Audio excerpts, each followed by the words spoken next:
Hey, Facebook.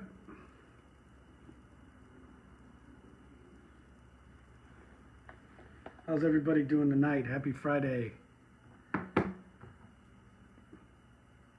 Okay, so if you are watching this and you can hear me, you got the volume up. Do me a favor if you can, please. Can you let me know if you can hear me okay? I think that'd be great. You know, I love Apple products for a lot of reasons. Used to hate Apple products, by the way. But I love it because I can just connect from one thing to the next. What's up, Brady? But the only thing that sucks is that sometimes if I'm using like my AirPods, see the AirPods are there. I can't really tell if it's on my cell, on my laptop. It's supposed to be right now. So, like I said, if you can hear me, give me a thumbs up.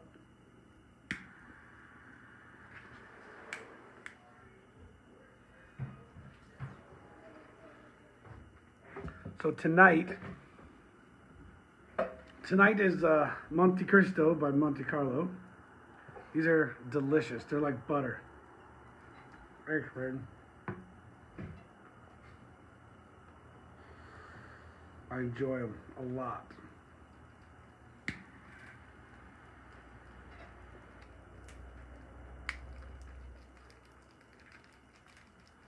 Very rich flavor. The only thing about these, which is really interesting, is I might have to keep these in a different humidor. Oddly enough, because my larger 500 count humidor that I have, it's like a standalone unit. It keeps everything right about 70, 72, so it's perfect for most of my stuff. But these ones have a little bit harder time, and almost like they need to be colder. They need to be more like 65 to 68, which is interesting. So tonight's a red wine night too. So I got you on the big TV. What up? So tonight, normally it would be whiskey, but I am definitely in the mood for a red wine. So here's a California Wine 2016. I can never say it right. I like it. I always call it the Dancing Angels. But I know what I'm looking for when I'm in the store. But got this, so little red wine. Got my cigar. It's actually a pretty great night, and the heater's working great. We didn't switch out the tanks, did we? I didn't. Okay, good. I knew there was nothing wrong with it. It just must have been too cold the other night.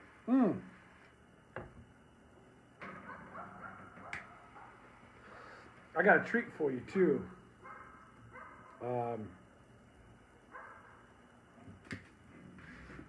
So I showed you guys a cig last time, but what I didn't show you was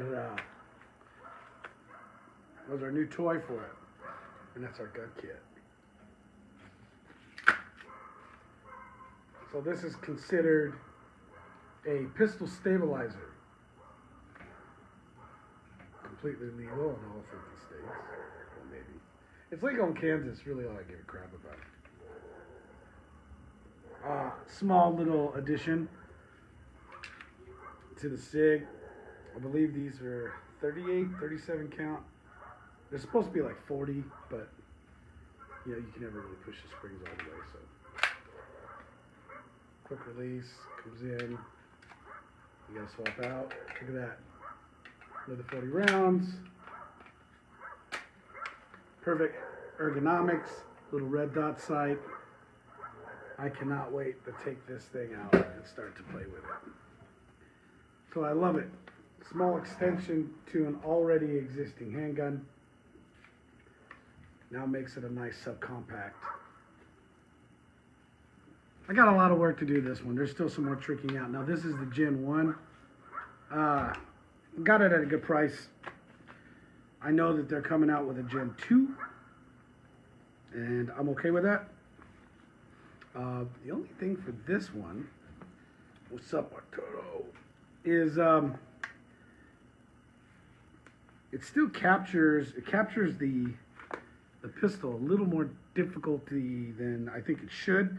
So I got to talk to the manufacturer about that.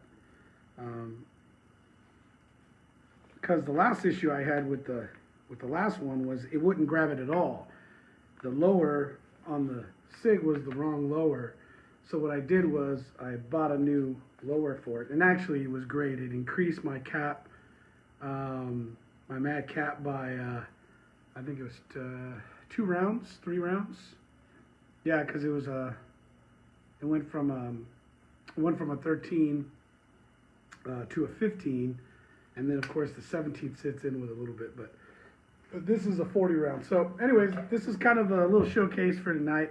It's brand new, haven't really done anything yet, haven't taken it to the range yet to check it out, but it extends about another 4 inches on the barrel, so I'm pretty pumped about this. Everything folds down. Taking and clearing chamber, pretty simple, you can see that. And let me see here, there we go. It's kind of hard to do this on camera. But so you can see where it'll see. So there's like literally no issues to have any sort of back feed with empty shell. So anyways, the videos look cool, and I'm pretty stoked about getting this thing to the range. What I love the most is the ergonomics right here. Yeah, this thing's badass, right? So this is what I love about it, is it takes your pistol and turns it into a subcompact.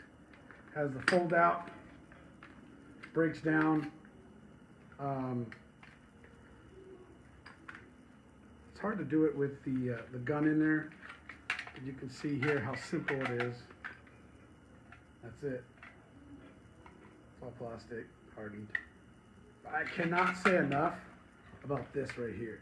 So it's got room for a flashlight here, which will be going in. But, man, you can do whatever you want with this. So, it's pretty cool. Probably just keep that in the truck with the extra mags, and that way if zombies ever decide to attack, I'll just grab my normal everyday carry and we're good to go. We're good to go. What's up, Isaac? So this is made by, I always say it wrong, but MCA. So they make these little gun kits. So nice little stabilizer right here. So, but real tight. What I love about that, it's easy to maneuver. So anyways, that's the treat tonight. Again, so Monte Carlo by Monte Cristo.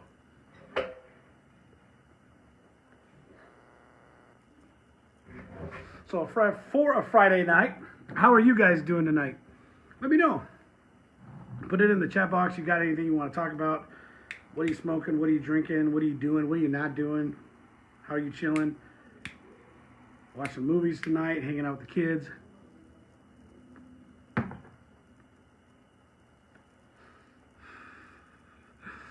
There it is.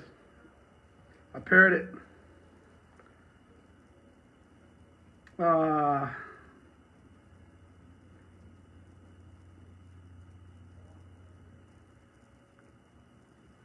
So, I showed you my cigar.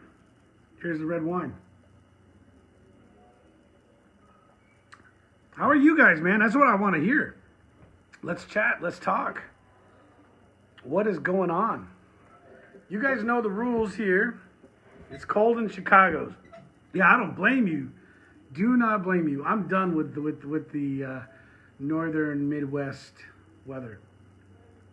I lived in the Lake Superior area, Duluth, Minnesota, for 4 winters. It was like a prison sentence.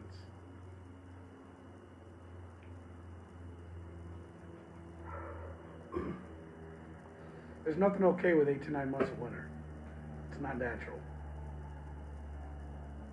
Chicago ain't any better. Think about it. It's February. Winter's done. It's Valentine's Day. Just a couple days away. Now, I'm not going to lie. We're about to get a little cold here. Sounds like a long sentence.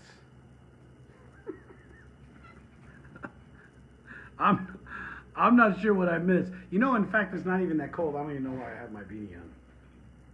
Look at that. -6 wind chill? No, we're good. Mm-mm.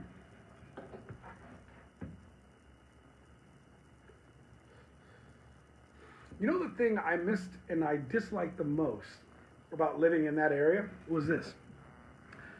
First off, the cold and the snow. It sucked. But the biggest thing was I couldn't smoke my cigars for most of the year. Even when it was cold, they would freeze. The saliva would literally freeze my cigar. You guys know what I'm talking about? The second thing was my golf. Like literally, I could only golf like 2 months a year. It was stupid. So my game went to absolute garbage. Just ordered some new car parts. What kind of car you got, Braden?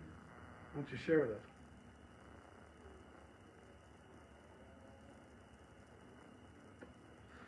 Arturo, didn't you just get some new cigars in? Post them up, man. Share with everybody what you got going on. What's the plan for the weekend? I'm working on the bar. I'm gonna finish up my bar this weekend. So I gotta lay some bricks still. Indoor domes, yeah. You know, they got that in the Chicago area. I wouldn't be surprised. They definitely didn't have that in Duluth. You want to go ice fishing? Yeah, plenty of ice fishing.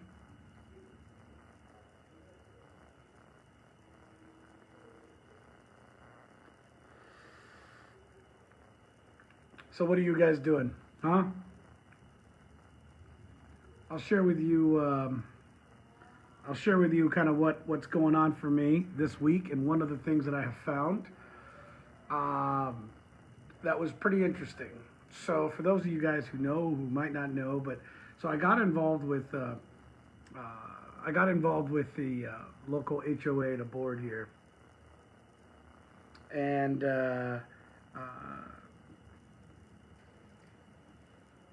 as I was sitting there with the board, I made a couple comments, and then the board essentially asked me a couple questions. I answered, and apparently I had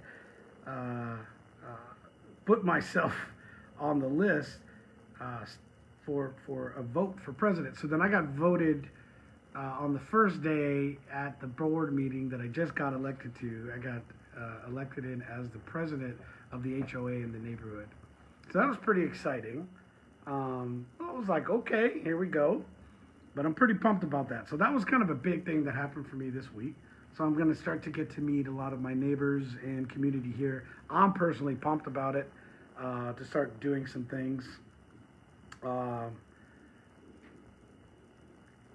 in the community, get to know people.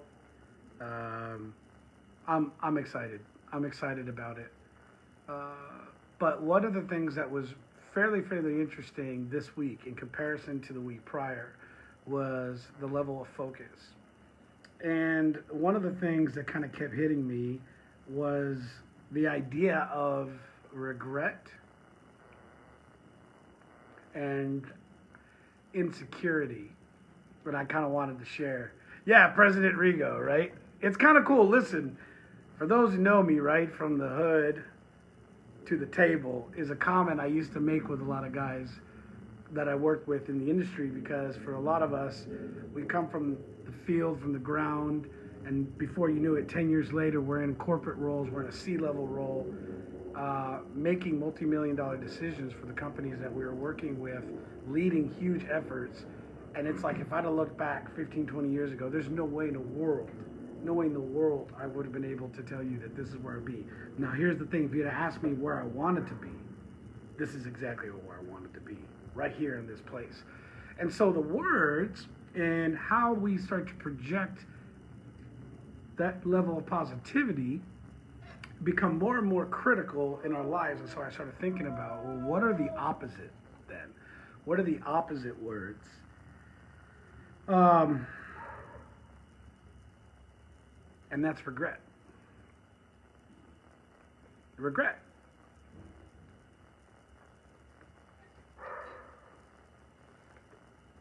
You see, regret creates insecurity, and that just becomes an anchor in your possibilities. It doesn't mean that you shouldn't have concern or in a way a regret of choice to say, I don't want to make that choice again. But to hold regret in yourself or on your life that says, woe is me, or I made this mistake, or I didn't get here because of this, or if I didn't mess up, I shouldn't have eaten that cheeseburger, woe is me. It was delicious though. It was a good cheeseburger.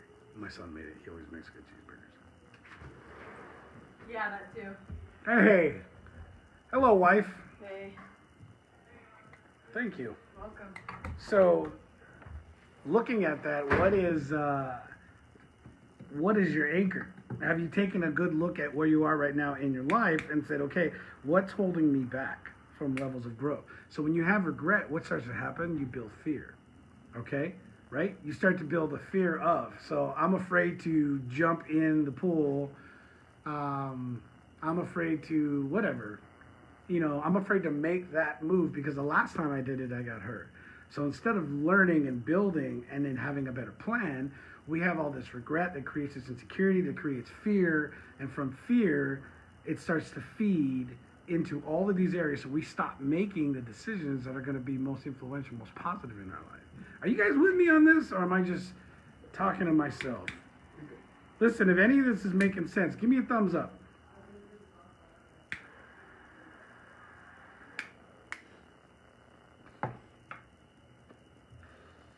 That's a good cigar.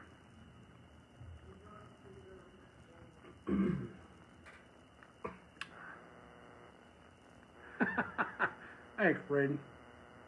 Hold on, I want to take a picture here.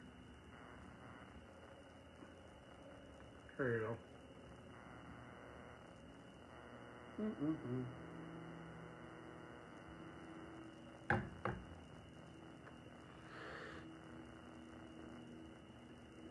So, how do we get past it, right? How do we get past regret? Well, know that you can't change anything that's happened in the past. Only thing you can do is improve what you're going to do in the future. You guys, we got one chance at this. You've got to be willing to take levels of risk. And I talked about this on one of the last times I went live, is the difficulty of when you start to gain levels of success, how it becomes even harder. What's up, Braxton? It becomes even harder. Thank you very, very much. I appreciate it. I was just talking about that. I'm happy to be here in the community. But the more that fear sinks in, the more you have difficulty making decisions to make choices that are going to benefit your life, and it all comes back to levels of regret. So this was the big anthem for me this week as I was coaching some of the agents and the team that I have, and I was working with them, and I was talking to them about this, about the fact that regret is the anchor in our life, in our potential to grow, in our potential for levels of success. So the question I have for you guys out there tonight, and if those of you who are watching later, but by all means post in there, what are the obstacles that you're seeing that are potentially stopping you or are stopping you? You've identified them, you know it. They're the anchors that are holding you back for the next level. And if you go back to it, are you holding on to an error, a mistake, a bad choice, maybe even a choice that was made and then ended up not being a good choice? You didn't know it was a bad choice, but it brought you in a position where now you feel that you're being held back. What about this decision is stopping you from growth? And if you take a good look at it, can you see where the fear and insecurities have built that in a different time, maybe 5 years ago, 10 years ago, maybe if you had kids, not have kids, that you wouldn't have been afraid to make the decision you needed to do to move forward? You guys, this is what it all comes down to. And this is what I spend a lot of times with high producers, power players, successful people, and in the field and in the role that I've been able to be in. When I spend time with them, I find they're no different. They have the same fear, in a sense. They're afraid of making the wrong choice. They're no different. The difference is they're not holding regret for making a poor decision. If they made a decision and it wasn't the right decision, They live with it. They move on and they change it. That's the big difference.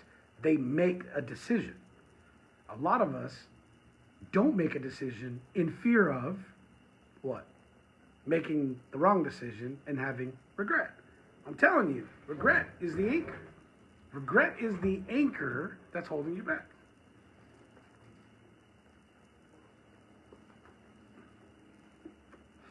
So that was that. So now I'm going to continue going on with my cigars and my drink.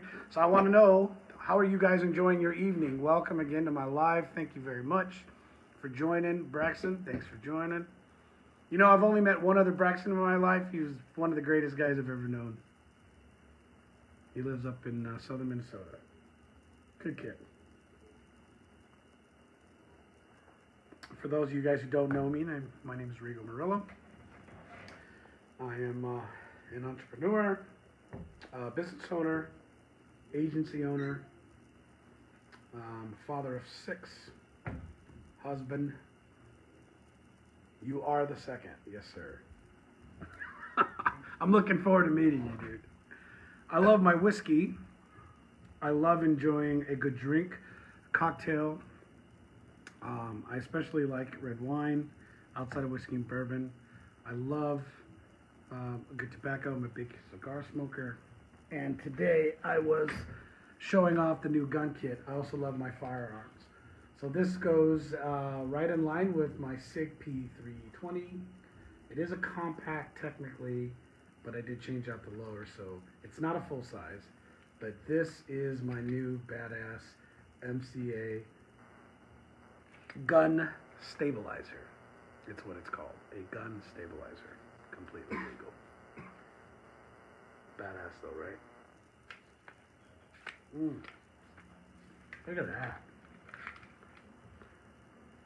I love it. Swap it out. Good to go.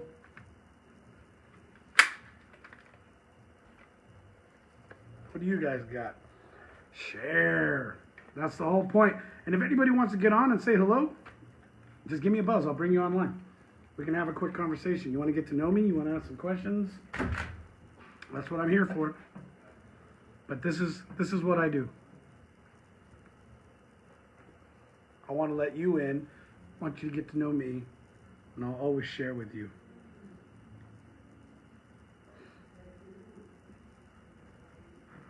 So let's see. Let's see what we got on the comments. Let's see how you guys are doing. And if you've never been on one of my lives, you know that the show's going to last as long as my cigar lasts. And if there's not too much to say, I might not talk too much. You might just sit here and watch me smoke. But that's what I'm here for. I'm just opening it up.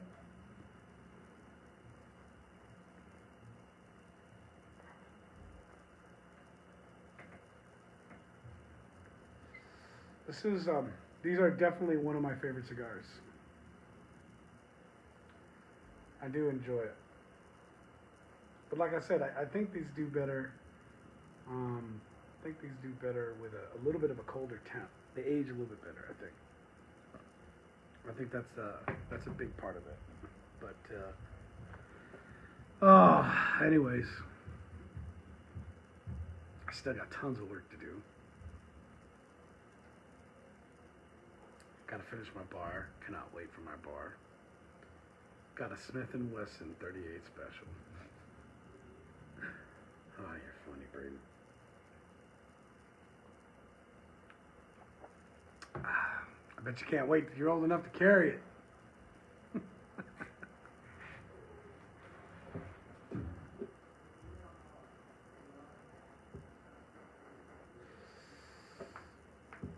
So let's see. What else? What else was the big moment? Oh, we did have our first show. Hey, did anybody see my my video that I did today? I had fun with that. So that was a program called InShot. And I love my coffee too. So that's that program right there. Oh yeah, those are my 6 kids. They are real. They do exist. But InShot, that was the program that I used Man, I had a lot of fun with that one. So my daughter helps me sometimes, but that one was me. So I'm like really proud of it because I'm a little old for this stuff is what it feels like. It just feels like this technology is just getting faster and faster and I can't keep up with it. But I thought it was cool. What'd you guys think about it? Just me making coffee. Nice little Italiano music. Dun, dun, dun, dun, dun, dun, dun. It was cool.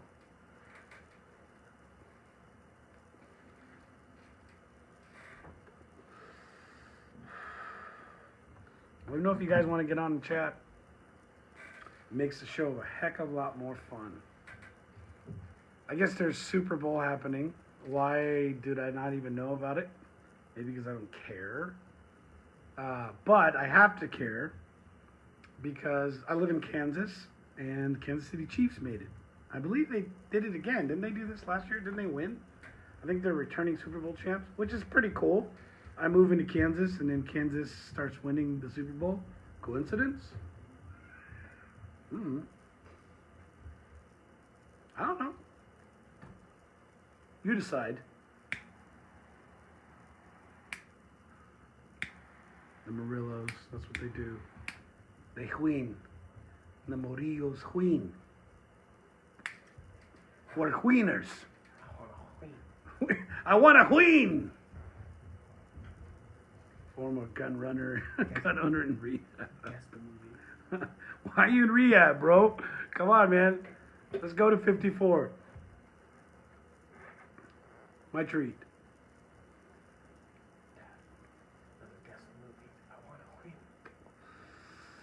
I want to win. Oh, yeah. There we go. Can you guess that movie? Maybe a special cigar for my private stash? I want to win. Braden, before you post anything, you are not allowed to play. Number one, you're not old enough, thanks to some crazy ass law that got passed in the middle of COVID. Number two, you spend too much time around us, so you're gonna know this. But for anybody else there, I promise, I will grab not one, but 2 premium cigars out of my stash and send them to you as fun if you can name that movie. I want to win. Come on, where's that from? You know it, right, Braden?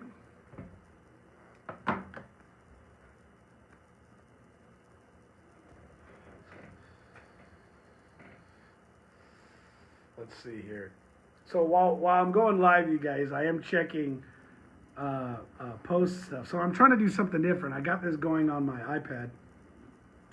The more guns cost, seems the more the person is like, all right, Arturo, you got it. I will DM you later, and I will definitely, I'm going to send you some good stuff. I just got some new stuff in if you saw my video. So, Arturo, yeah, he's also another gun smoker.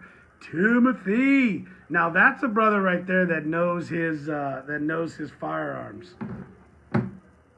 So, Mr. Cromer, if you're watching, curious if you've picked up one of these MCA gun kits yet. I know you're more on the rifle side, but have you seen these?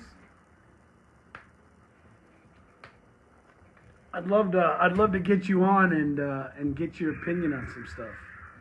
I'm gonna send you an invite.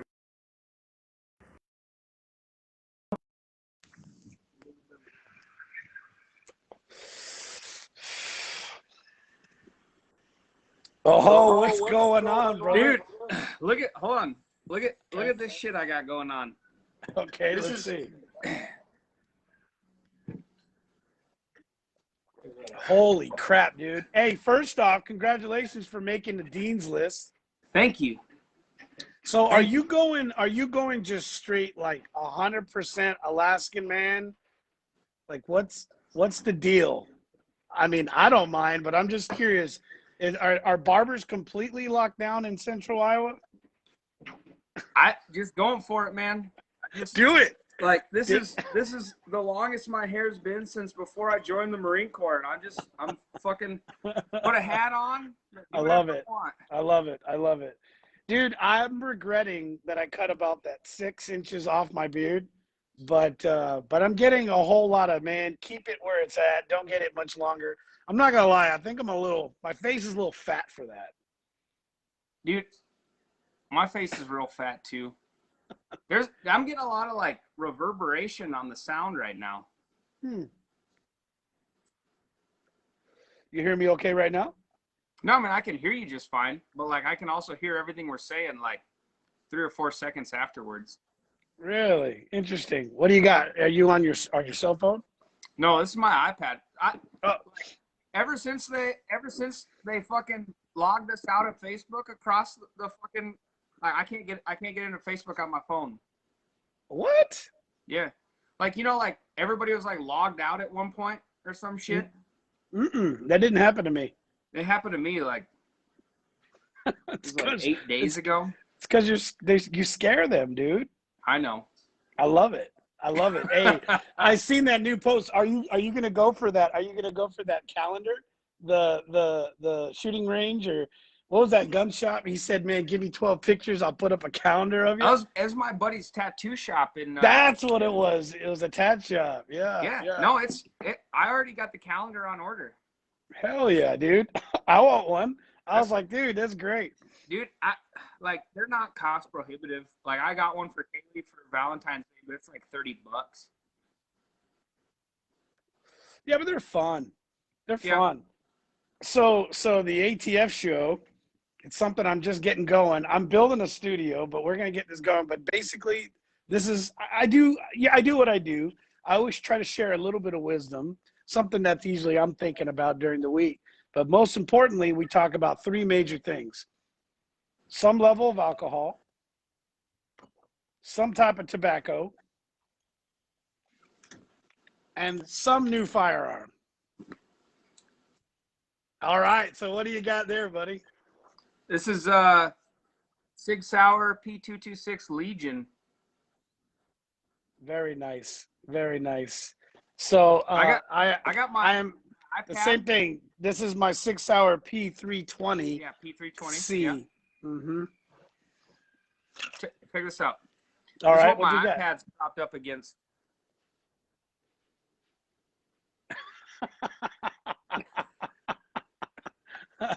That looks almost like a 300, but it could be something else. It's a Remington 700. Okay. 6.5 Creedmoor. Nice. We just picked up a Creedmoor last year, man. We love it. It's a Remington. They're great. Is it a 700 or? She's a 6. Yeah, I know it's a 6.5, dude, but it's a Remington. That's probably 700 then. Pretty sure. It's nice. It's freaking, I love it, man. That Creedmoor round. So I just, I don't know if you saw some of the pictures I'll be putting, but I just put together and got I finally got my 300 blackout, dude. Finally. And of course, as soon as I get it, there's like no fucking ammo anywhere, man. Excuse my French. Yeah, I got a 7.5 inch upper in 300 blackout plus 5 mags, and I don't use it anymore because ammo's ridiculous for those things. It is right now. It's like 2 1/4 is what I have found.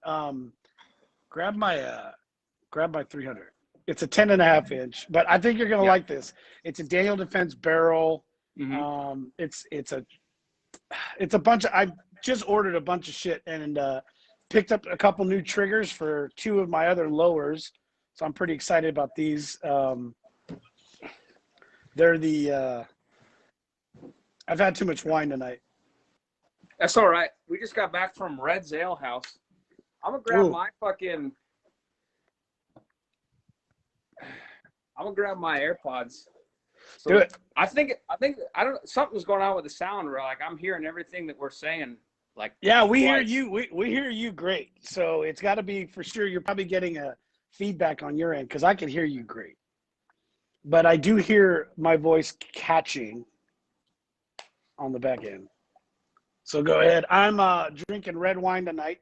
I don't know. Normally it's whiskey, but I just feel like I felt like red wine tonight. There we go. How's that? Can you hear me better? No, it's. I can still hear it. I can still hear it going. Just now, there's no extra sound on on the outside. You're like, no, Hold that on. didn't help at all.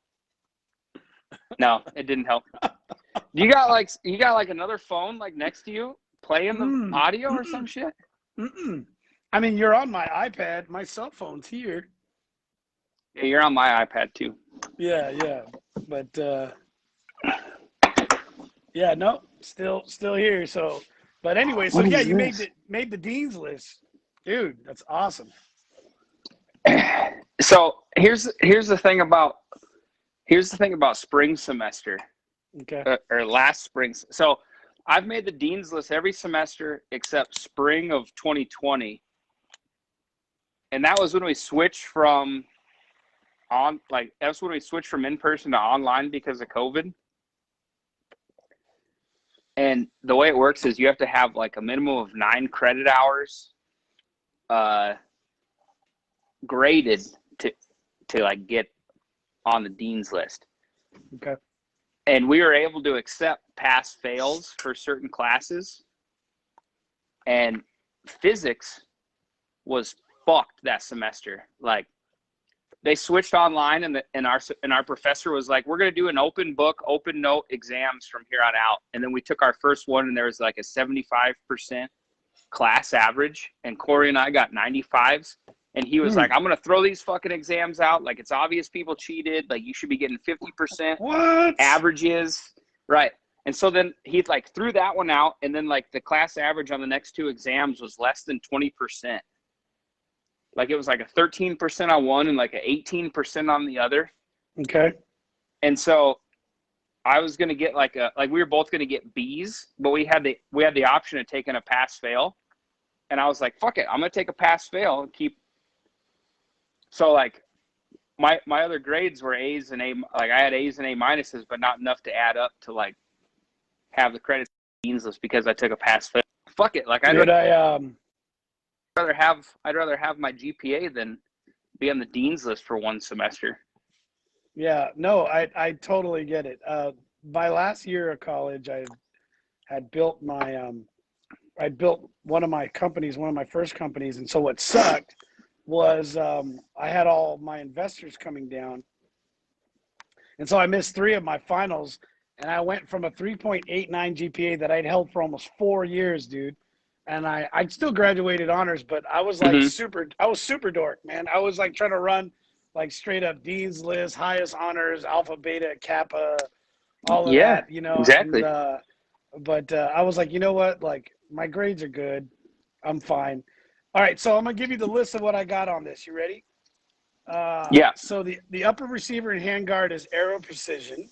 The barrels are Daniel Defense. The bolt and carrier group is a cryptic coating the Radon Raptor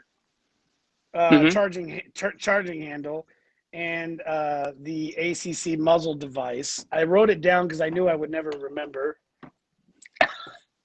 because I got too much of this shit. All right. Here it is.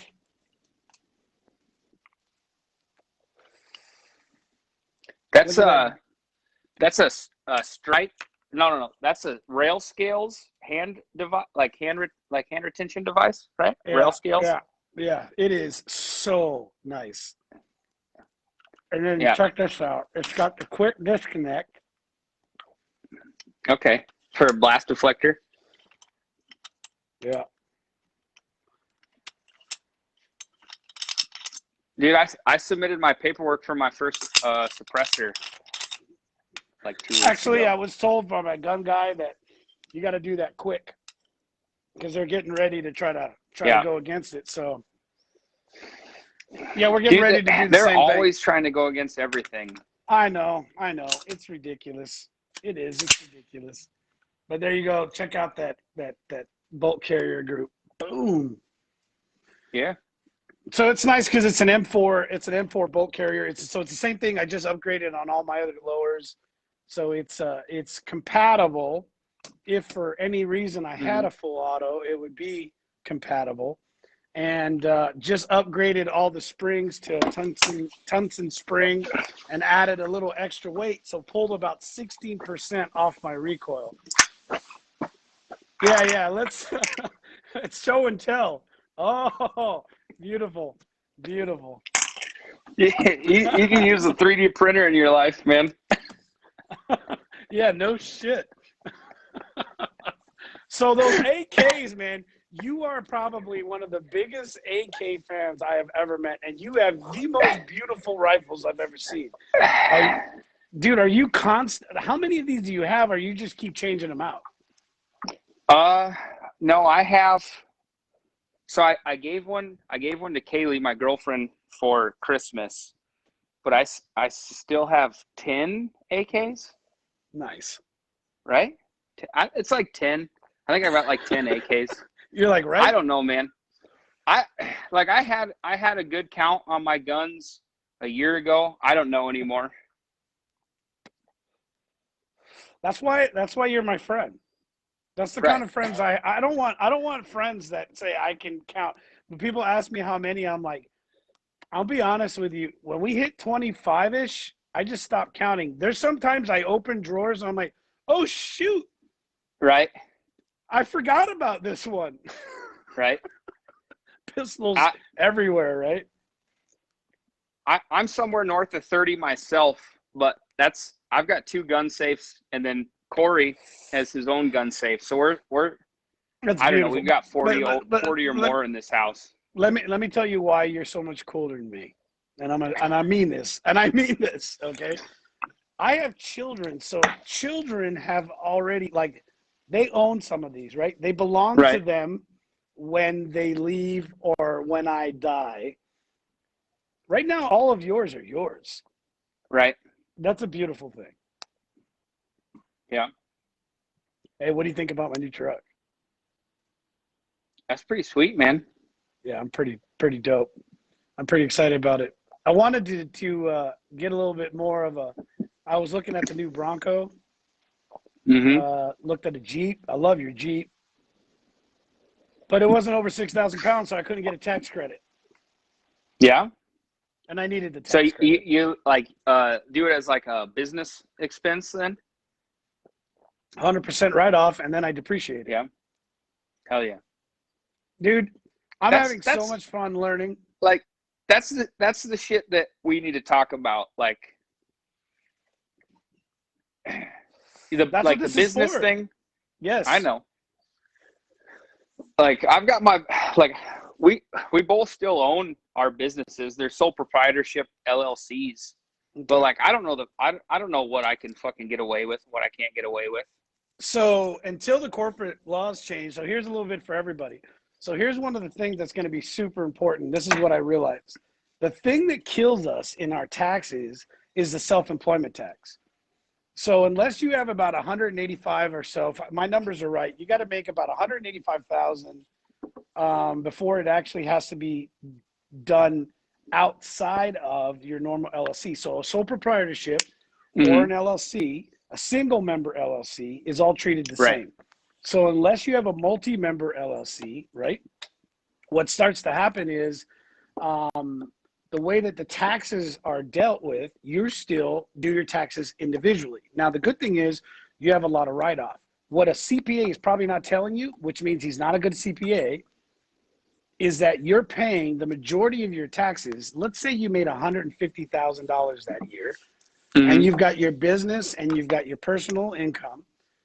What's happening is you're still paying something called a self-employment tax.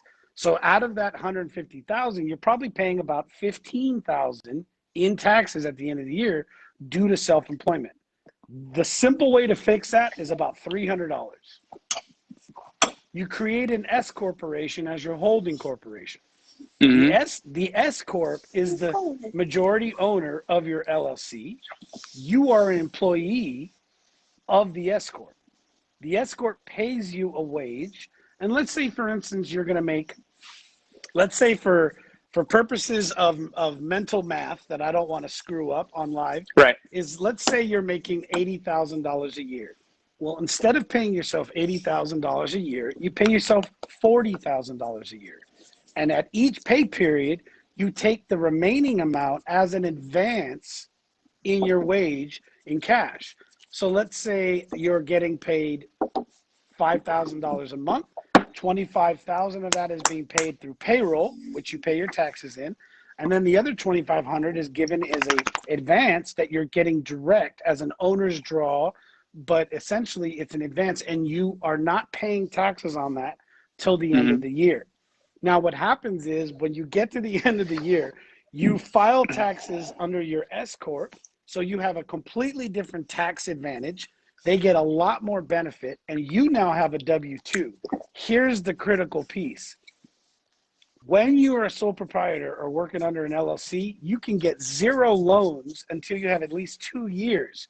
So you know that we're about, actually February 18th marks our 3rd full complete year in business, and I'm moving into my 4th year, brother. 4 years, right?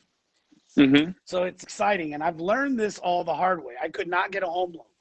For 2 years, I was making very good money, successful, the company was doing well, and I could not get a loan. Why? Because you cannot get a loan unless you have at least 2 years of tax records under a sole proprietorship or LLC. Mm.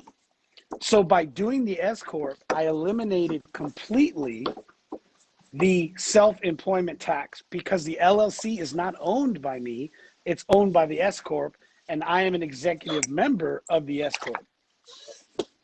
So just like that, I keep my taxes, total taxes of the year, under 20%, all legal. Now here's the biggest kicker. I can keep my wage under an amount. So according to the IRS, I make less than, let's say under 150, or let's say under 100,000. Mm-hmm. My company made $500,000, for instance. I'm going to wait till the following year to take the benefit of that increase as some type of advance or bonus, and I use that to pay my taxes, and the cycle continues. So according to the IRS, I only get taxed for, let's say, $75,000 as a personal tax. Mm-hmm. But according to my bank account, I'm living much better. When this clicked, Corey, I saw Corey walk in. I seen him walk in. I saw him walk in.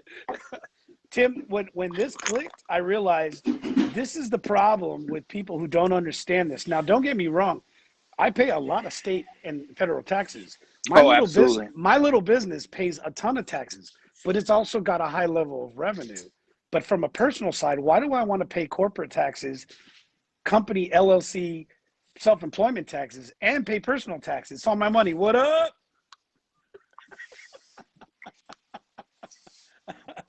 Right? And so the thing is our goal as entrepreneurs is how do we pay less because we're pouring in. Dude, I had employed 3 different people during last year. I had employed about 24 contractors. In 2020 alone, I have over $660,000 in payroll and contractors that I paid.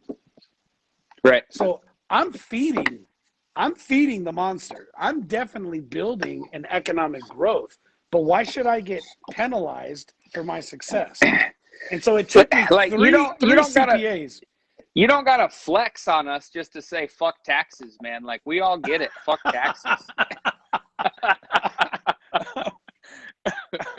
Like I understand like some of the taxes go to good, but like at the same point, like there's so much fucking money that's unaccounted for every goddamn year that it pisses me off.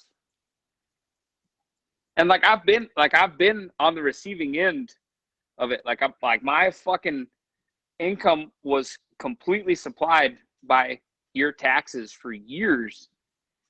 I'm listening. I'm just like that. It's not worth it, man. Well, here's the thing. What up, Tony? Tony Monzon, Tom. There you go, Thomas Malloy. Man, we got all kinds of folks watching. Good, welcome. The flex is worth it. The flex is worth it. What up, Chandler? I love that. I love it. So give me a second here. I got to pass my phone over to my daughter. See, here's what I realized, Tim, is when we are uneducated, we make errors, and then we make decisions on whether we like something or not like something, all based on what's happening right now. And instead of understanding that we have the ability to learn. So one of the things that, I mean, you've known me for a few years now, and you and I met when I was really just getting my company started. And the thing that was important for me was understanding that I was dedicated and focused to learn. So I talked about this the other day. I put out a live video, and I said the number one thing that I could give anybody up from an advice standpoint is get a coach. Dude, get a mentor. Like, I have different levels of That's why I mentorship, got like, you, Rigo. I love it. I love it. My game stepped up when I started investing in myself. And so when I started saying, okay, and I remember the first time I did it, dude, the first time I did it, I put it on a credit card. I had no money. I went down to a seminar. Like, I didn't have it, dude.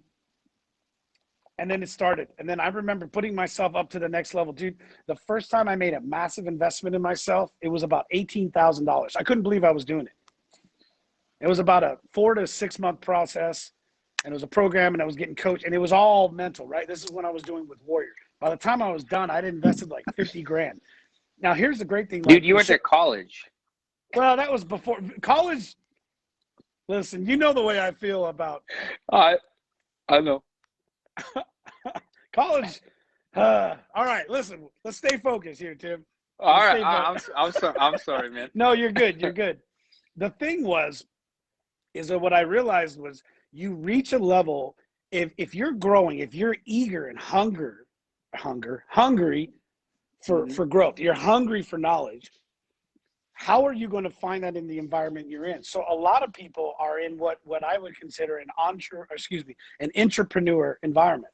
So they have an entrepreneur spirit, but they're working within an environment where they're an employee. There's nothing wrong with that. But when you're an employee, you're usually in a position where you can't challenge. Hold on. You said most people. You said most people are in an entrepreneur environment, but they're entrepreneurs. That's not the case. Most people are not entrepreneurs. You're right. And like, what I most meant, people are not right, like you right. and I. No. You're right. What I meant, let me rephrase. What I mean is the people like you and I. Right. You're right. You're right. The people like you and I who are wanting more, who are hungry for growth, are typically an entrepreneur. And so what they're doing is they're devoting themselves. So, I mean, they are giving everything to their companies, and they get burned out, and they don't understand why. Right. Why? Because very, very few corporate environments, even small business environments, give employees to grow as an. And so what happens is you and personalities. I think I lost you for a second. Did you lose me? I'm here. Here, I got you. We'll give you a second here, Tim. Can you hear me? Looks like we lost you just a second. Yeah, I can hear you. Give me one moment here. I lost connection. All right. I think it was me. Give me 1 second.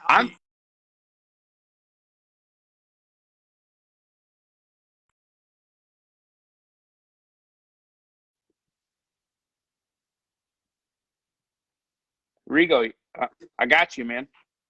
Okay, hold on. Yo, that's way better. Is it really? Nope, never mind. I can still hear myself. God damn it. Okay, all right. Where were we at? That's all right. That's all right. I was on fire, Tim. You need me to recap, or are you good? No, I'm good. Come on, man. All right. I'm a professional. This is what I do. No, I know, man. Okay, so think about this. When you realize, like, okay, people who are creative are never happy being in that place. And so for the Right. longest time, I used to feel that there was something wrong with me because I could never be satisfied. And I would think, why can't I just be okay with a normal job? Why after a couple of years, the boredom would sink in? If I wasn't getting Right. challenged, if I wasn't really producing, and what I realized that was because as a creator, as someone who is born to be an entrepreneur, who's born to build and create, you're not supposed to be okay with mediocre. And so the problem Right. is that most of us don't understand how to see that in ourselves. We don't realize that we're an entrepreneur in an environment that's really not built for it.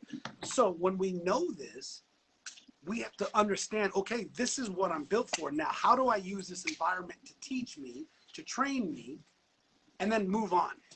And then this is where the sacrifice comes in, and a lot of people aren't willing to do it. You, for instance, were willing to walk away from a good job to put yourself back into a position, Yep. educate, and step yourself up. More importantly than anything else, if I'm wrong, fix me here. But you did this for you, not for anybody else, but to prove that you could do this. No, absolutely. Absolutely, dude. I worked for years as an engineer without a degree. And I heard that over and over again. And I saw so many people, you case in point, like that's how we met. We met through my fucking previous job. I met so many people that were working for themselves and doing well for themselves. And I'm like, why am I doing what I'm doing? Why am I continually just grinding away for someone else when I'm more than capable of doing shit for myself? And one of the things that I saw as a setback was my lack of degree. Even though like I have experience, I have skills, I have knowledge. And don't get me wrong, I have learned a lot since I've gone back to school. I've learned a lot about myself. I've learned a lot about my determination and my ability to learn this late in life. And I wouldn't change it for anything. But you know, if I hadn't accepted that position that I had, I wouldn't have met people like you. I wouldn't have seen people like I'm not going to name names, but I saw people running companies, multi-million-dollar companies, and I was like, this motherfucker is running a company.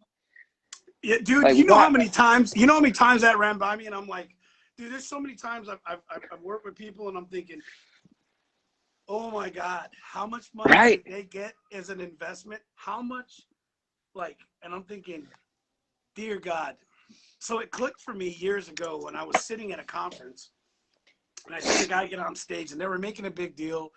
And don't get me wrong, he was a successful person, but all his accolades and everything, you know, I was looking at the situation. I'm looking at all these people. There was 1,000 men in the room and they were all writing down notes. I mean, it was like God himself was on the stage speaking.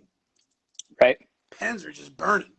And I'm looking at this and I'm like, okay, it's good information, but this isn't anything life-changing. This isn't life-changing. Right. I leaned over. Funny enough, I'm friends with this guy now. He's a doctor, actually. And, you know, I'm thinking he's a doctor. He's a legitimate doctor. And I'm thinking this guy has a practice, and he's just like, this is amazing. And I'm like, really? And I wasn't making fun of him, but this is when I realized there's a lot of us who have value and we don't even know what that value is yet.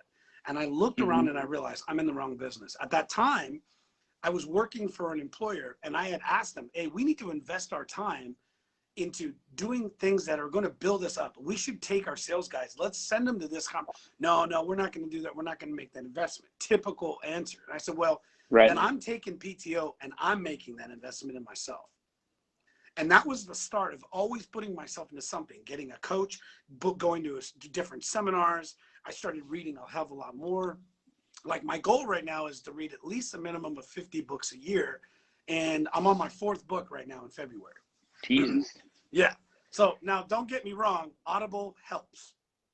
Right. Right. But the thing is that how are we stepping up our game? And I started realizing it was time for me to learn. And this is what I realized. If I'm not growing, then I'm not in the environment I need to be. And it doesn't mean you just get to quit, but it means that how do I step myself up? If I'm around people that I'm constantly feeding. There's nothing wrong with being a mentor. There's nothing wrong with coaching. But if I'm not getting anything from this environment, A, I need to find a new environment, or B, what's he doing? What up, Corey? Man, you handsome devil. He can't hear you. But I just like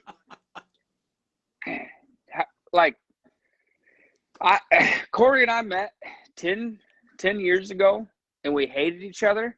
But we hated each other because we were both fucking type A personalities. Oh yeah. And we both fucking had this ego about us. And not like have. We still have. But like neither of us are like holier than thou, you know, like I recognize that he has quite a few strengths that I am lacking, and I have strengths that he's lacking. Yeah. And the fact that we're both pursuing this together, we're both going to school for the same thing, and like I can bounce shit off him and he can bounce stuff off me. It like there's certain people, like you surround yourself by people that challenge you. That's right. I can't tell you how many times that he tells me I'm wrong, and I admit it. I'm like, you know, I am wrong. You're right. I'm wrong, and I learn from that. And it's like I tell him he's wrong all the goddamn time. So what happens and he if learns you don't from have that? What happens if you don't have that person in your life, Tim? I've been very fortunate that when I was young in the Marine Corps, I met him, and then I joined my unit that I was with until I got out, and I met my other equivalent of Corey, where we every neck of the way we were fighting each other, but making sure that the other one succeeded. I went several years without that, but I started at Nordex before I brought Corey in, and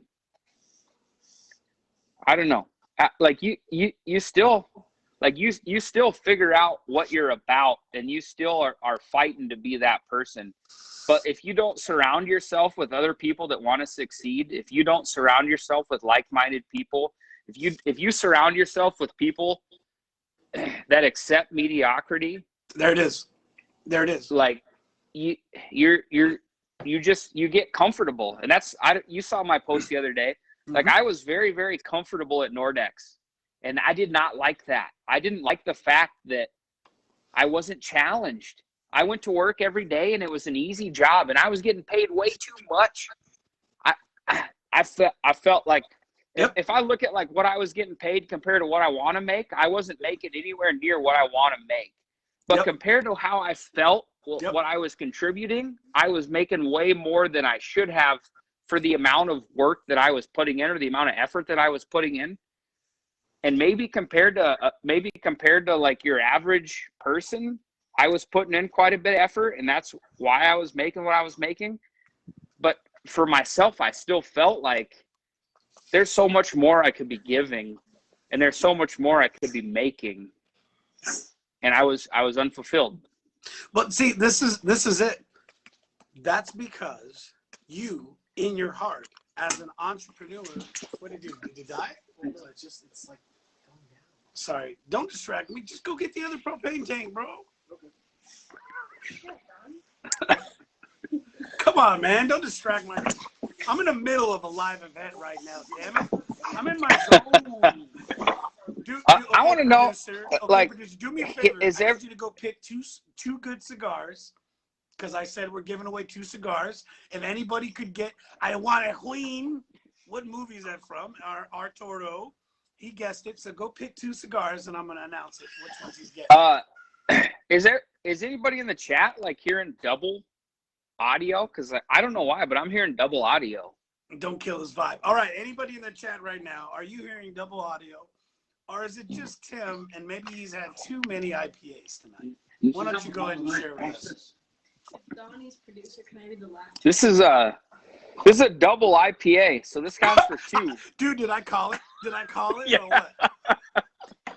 No, I don't hear double. All right, hold on. Rigo. I'm going to leave and then you invite me back in. All right, I'll do it. Go ahead, get out of here, and I'm gonna invite you back in, brother. All right. All right, so that is one of my very good friends, Tim Cromer.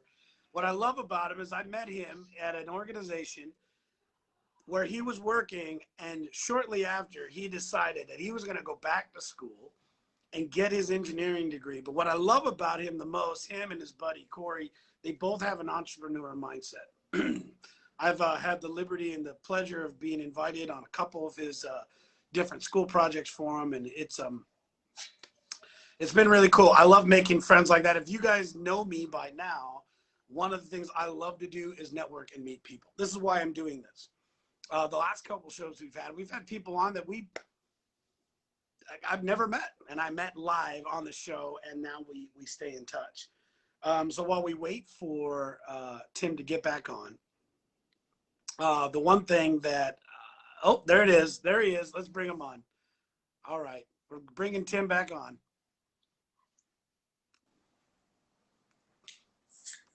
All right, so let's check it out. Are we good now? Yeah, no, that's perfect. Okay. You couldn't handle it.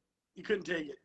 Dude, there's just this thing where, like, if I'm talking into a phone or anything and I can hear myself talking, I get so just it eats at me, you know? I get you. All right, smile.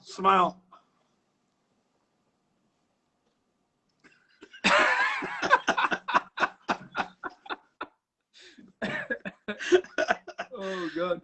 Listen, where I was going with this is you were built as an entrepreneur working in an entrepreneur place. Can Corey hear me now? Yeah. Okay, good, Corey. Because, man, I'm preaching, so you need to hear it.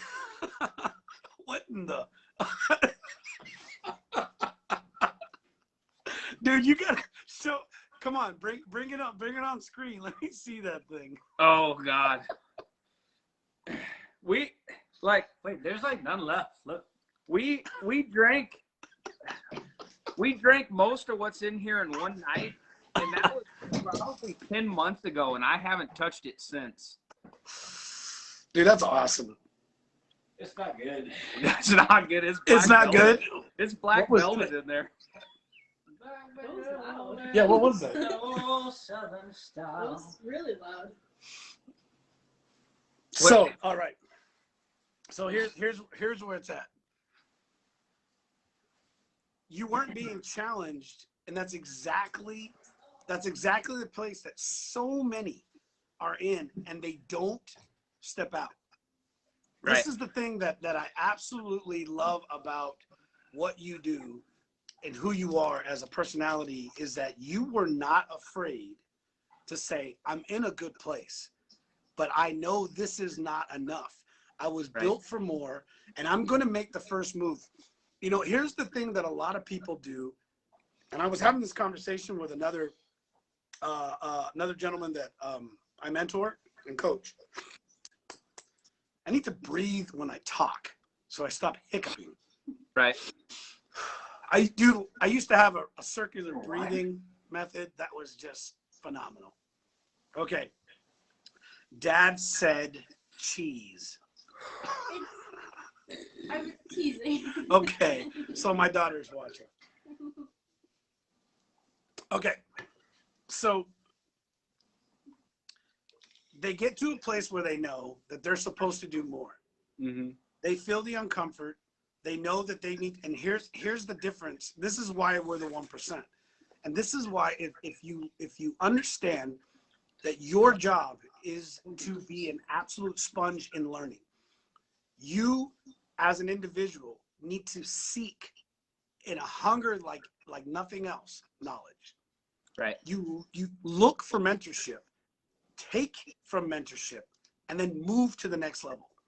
So one of the things I share with the people I'm working with is, look, I expect in all my relationships with my clients, with my agents, with anybody that I'm coaching, that my role is to get you to a place where you need to move to the next level. I don't expect coaches in my life to last a long period of time. Maybe a year, maybe 2 years, maybe 3, as long as they can keep leveling me up. But if I get to a point where I'm no longer feeling challenged, then I need to continue to grow. So, you know, a few years back, I lost one of the people that was close in my life. You have Corey. I had a Tim Knutson, who was my best friend, Yeah, I who remember. constantly challenged me. So when he passed, it left a void for me, a huge void. And I've had some great friends and people in my life, but what I realized was that the mentorship was done. And this is where I'm at, is when you don't have that in your life, most people don't realize, why are you not seeking out that mentorship? Why are you not seeking it out? When you look at every high-level producer, every high-level athlete, these are athletes that are the top of their game, the best athletes in the world, and they have coaches for everything.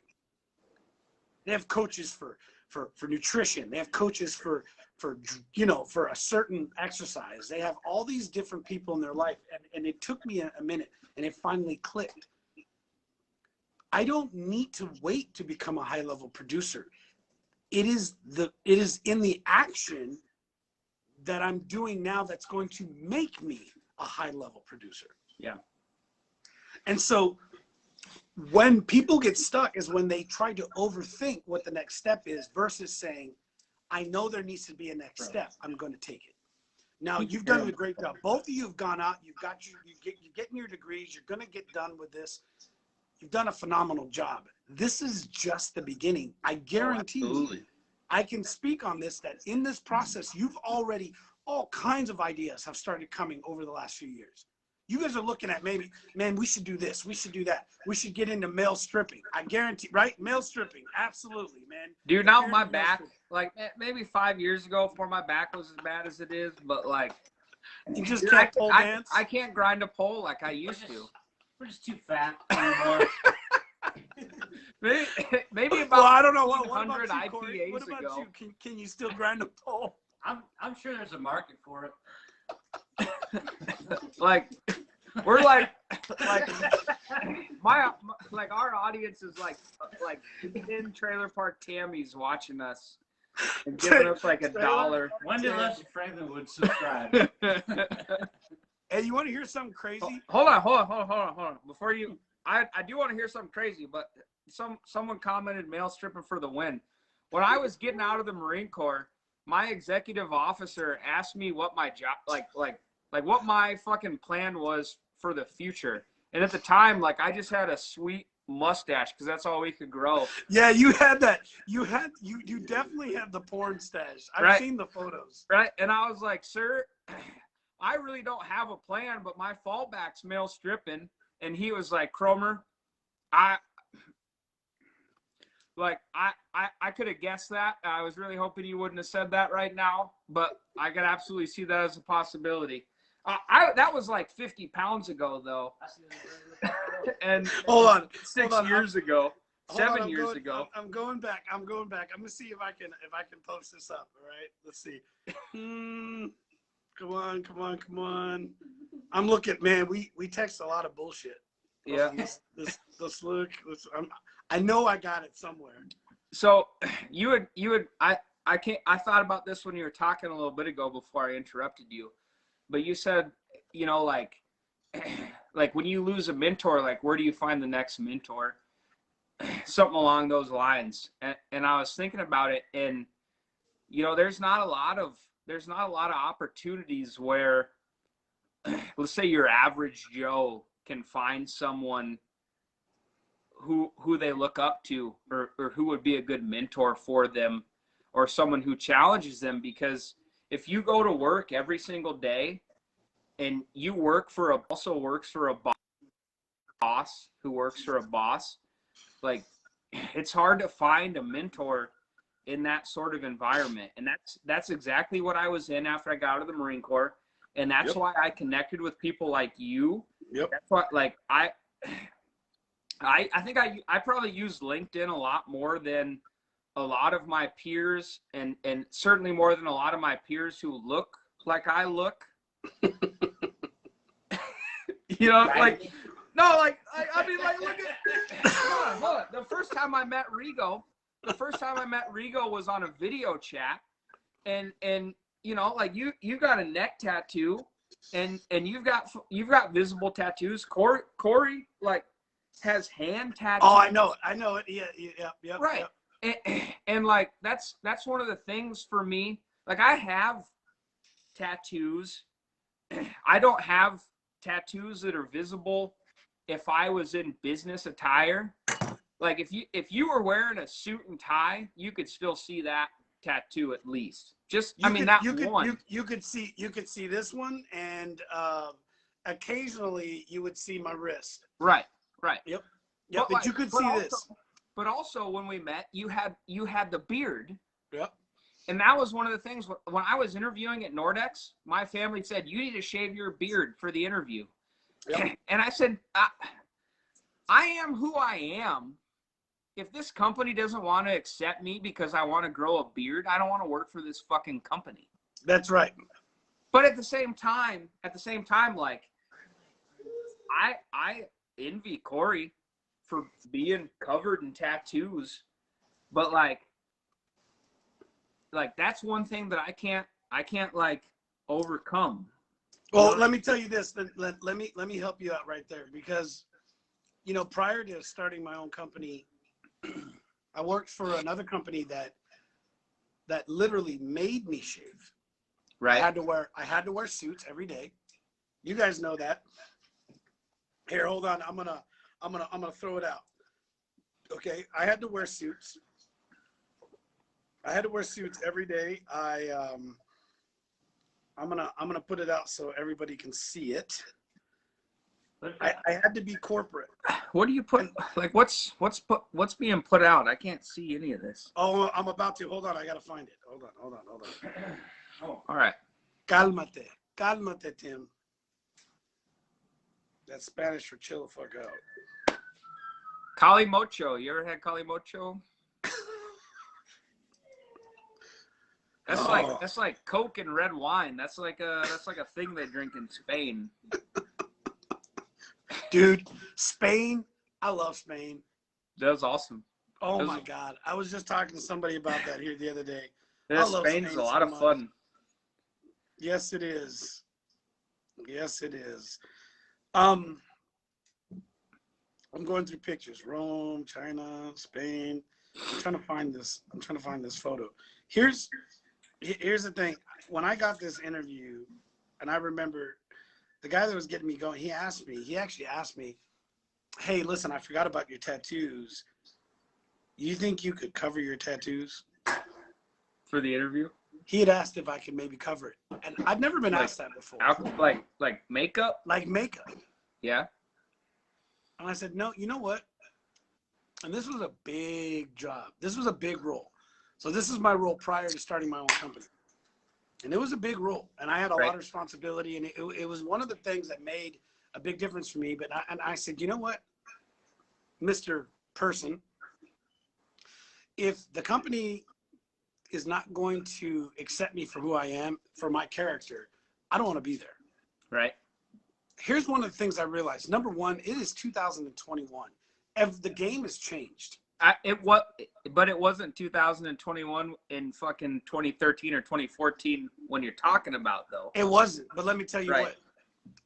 As a creator, as somebody who is looking forward, we're not living in that period of time. We're always looking. We're always looking ahead. And I said something very simple. I know who I am, and I have the confidence. So before you got on, I had shared something about regret. Okay. Dude, regret. Play another dude. Say it louder. Say it louder. I'm a dude playing a dude disguised as another dude. Oh, Corey, man, I need to. You know what? I'm gonna make a trip to Iowa here soon. Come out, man. Yeah. You're more than welcome. Yeah. You're always welcome, man. I love it, man. I'll grab a the sleeping bar bag. formerly known as Travel Down. Oh my God! Don't get me started on that. You haven't been to our fucking local bar since it changed ownership. Our mayor bought it. If it went to shit, man. What? Are you talking about the place that we went and hung out at? Yeah. Dude, I love that spot. Do we love that spot too? Yeah. You see, you'd imagine our disappointment. We went once together The first time we went together, like since we went under new ownership, we got the cops called on us. We never got the cops called on us under previous ownership. Like, we're not belligerent dudes. No. They just it was an open hand slap on the bar top, and they said that was vandalism. All right. Let's stay focused because that's ridiculous. That's for another call. We're getting way off tangent here. All right. So here's the We'll deal. drink here when you come next time. That's all we're getting at. And listen, it'll probably happen within the next month. I promise. I'm done sitting at home. I'm flying to California Thursday. Don't threaten me with a good time. You're flying to California Thursday?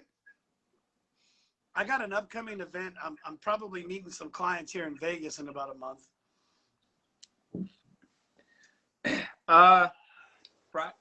Friday will be my first time in Vegas. Next Friday. Okay. Well, Vegas? I've never been to Vegas.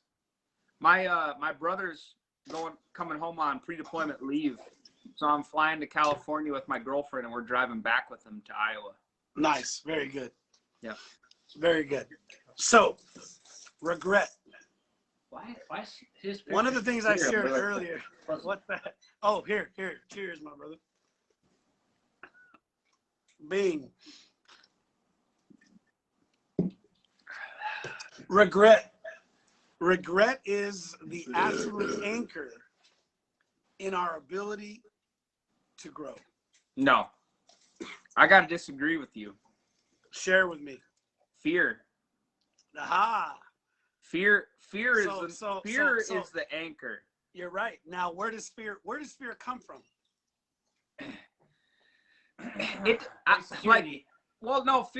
Fear comes from a lot of different. Fear real quick. comes from a lot of different places. But now let's stop at this. Corey, did you say insecurity? Yeah. You're absolutely right. You're absolutely. Now listen.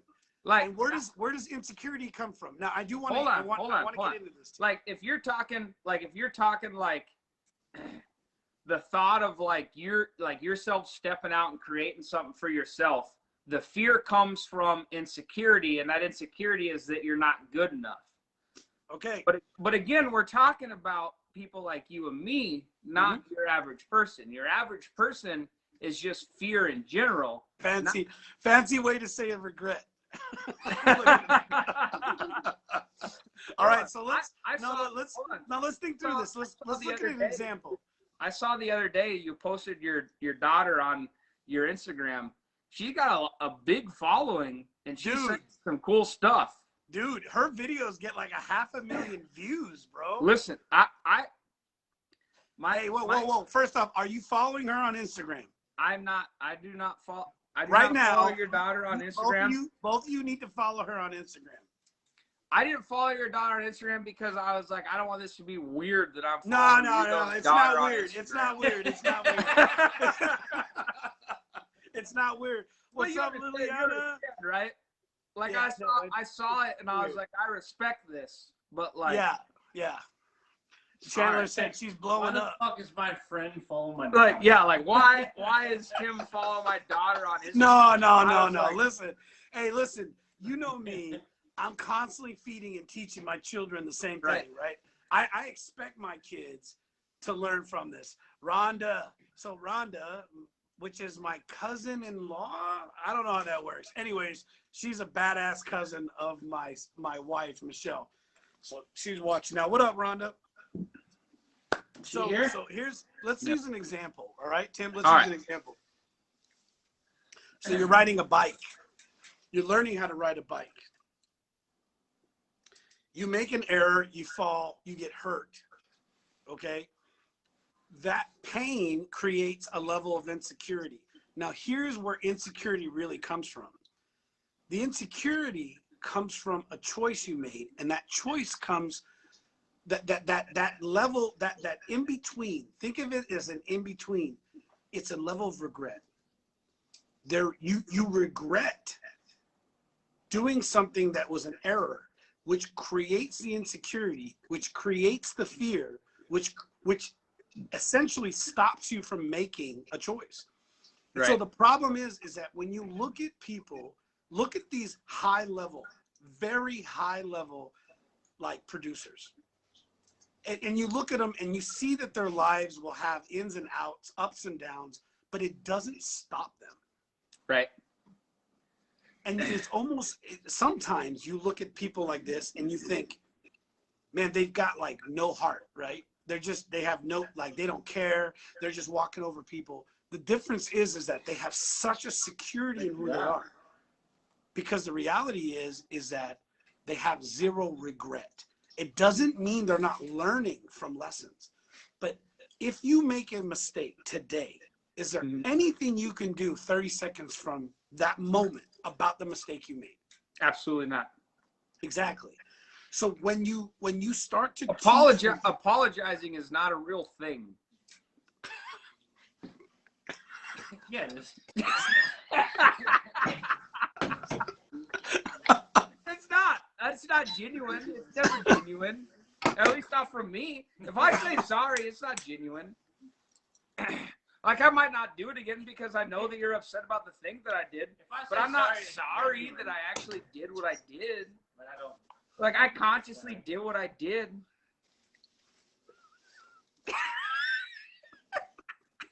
You know, if I say sorry, I fucking mean it. But like, I guess I just never say it. Dude,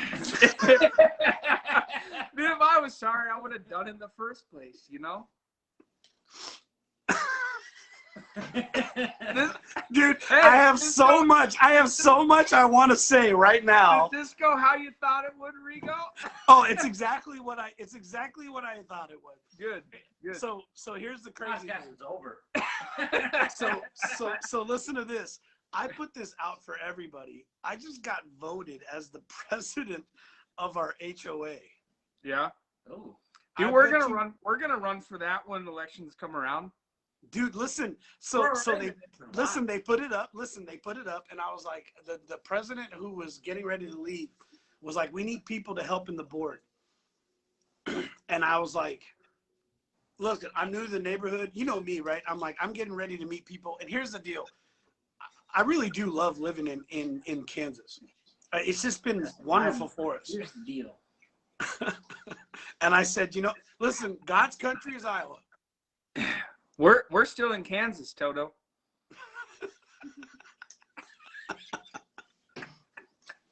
You gonna choke on that thing. You gonna suck that thing into your fucking gullet. So here's the thing, right? So I step up for the board. I walk in. I meet all these great guys. I made a couple comments. I mean, you say great, but like you got to say that. No. Actually, no. I'm being completely honest. Okay. The folks that I met, they're and all I thought was like, they have all these different experiences. And I walk in the room and they're looking at me. And here's where I talk about the regret. You see, it's easy for me to look and say, oh, maybe I've let myself go a little bit. I've gained some weight. I don't look like a professional. I'm not the right image for this place. Like, I've noticed, yes, that's right. That's right. I can start to give myself lies over and over again. And so for me, stepping out of my environment, within the renewable energy environment, people know me. Yeah. And you know that I know you. Yeah, exactly. And here's the deal, like I'll tell people, like, you don't understand, like, in my world, I have a high value. Right. People value me. Like, I can do whatever I need to do. Don't make it weird. Also, we can just be cousins. Listen. Not like kissing cousins. Yeah, we're not kissing cousins, Rhonda. First off, I like your husband. So let's make that clear. But listen, I don't understand the whole bylaws of marriage and in-laws. cousins. Yeah, like I didn't grow up with cousins. Sorry. You can't fuck your cousin. Rigo.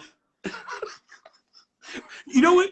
I think depends, Rhonda. Like, it Rhonda depends made on the it weird degree with of that comment, cousin. right? Like, Rhonda first, second, just third. Depend on the degree. You can't fuck your cousin. Like a fourth cousin.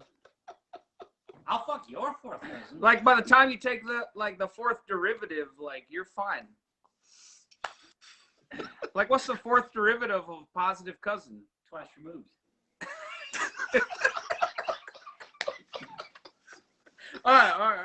Hold on. All right. You said something. So you said something. here's where we go back to your comment about. Hold on, Rigo. You always talk over me, and I respect that because you got a big presence. But I'm gonna talk over you. It's my show. And it's I'm my show. It is your show, but I'm gonna talk over you real quick before we. It's not your show anymore. I'm gonna talk over you real quick before we get too far removed from a point that you made that I want to like touch on, and that may like trigger some people. But like, how many people have you heard talk about Donald Trump and saying how many failures that he's had, how many bankruptcies he's gone through, how many companies that he started that failed, and they say that thing is like that's a negative about him as a person. And like you look at that and you say, okay, this is a person that has tried how many times and failed, that has had X number of successes. Right, exactly. X number of successes. I can't read that. And like an astronomically low amount of failures compared to his successes. But what people strive on, and by people I mean narrow-minded individuals, is the fact that he's failed several times. That's right. Dude, That's right. I told you like an hour and a half ago, I took a pass-fail in physics 2 semesters ago because the class average was like a 13 on an exam. I think we got like 25 on that 13 exam. Okay. Like we got twice the class average, but 25 out of 100 is still a fucking failure. But if I was like, you know what? I failed. I'm going to pack it in. I wouldn't be where I am right now. Dude, failure's growth. Exactly. Failure's growth. Failure's Like, growth.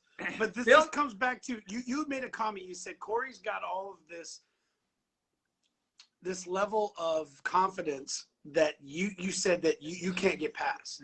And so I'm taking the scenic route in answering this for you. The thing is through my own life experiences.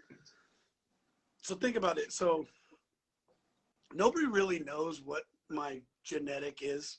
Nobody can guess it. Some people, oh, you're Mexican. That's like the first easy one, right? I mean, hold on.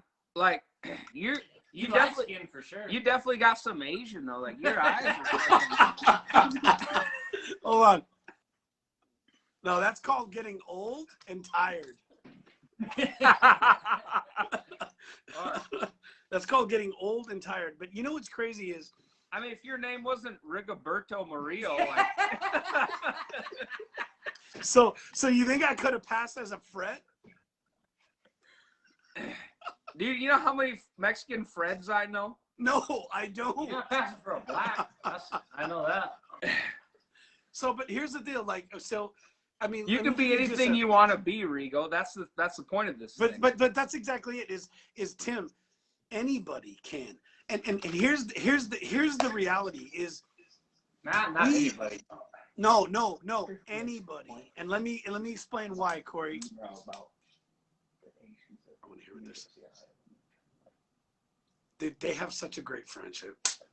Oh, we got an email. We got to. Dude, when I see you guys, listen. When I see you guys, I know. I'm gonna let him tell it. But you're like, I want to hear what they're saying. We're both students at the.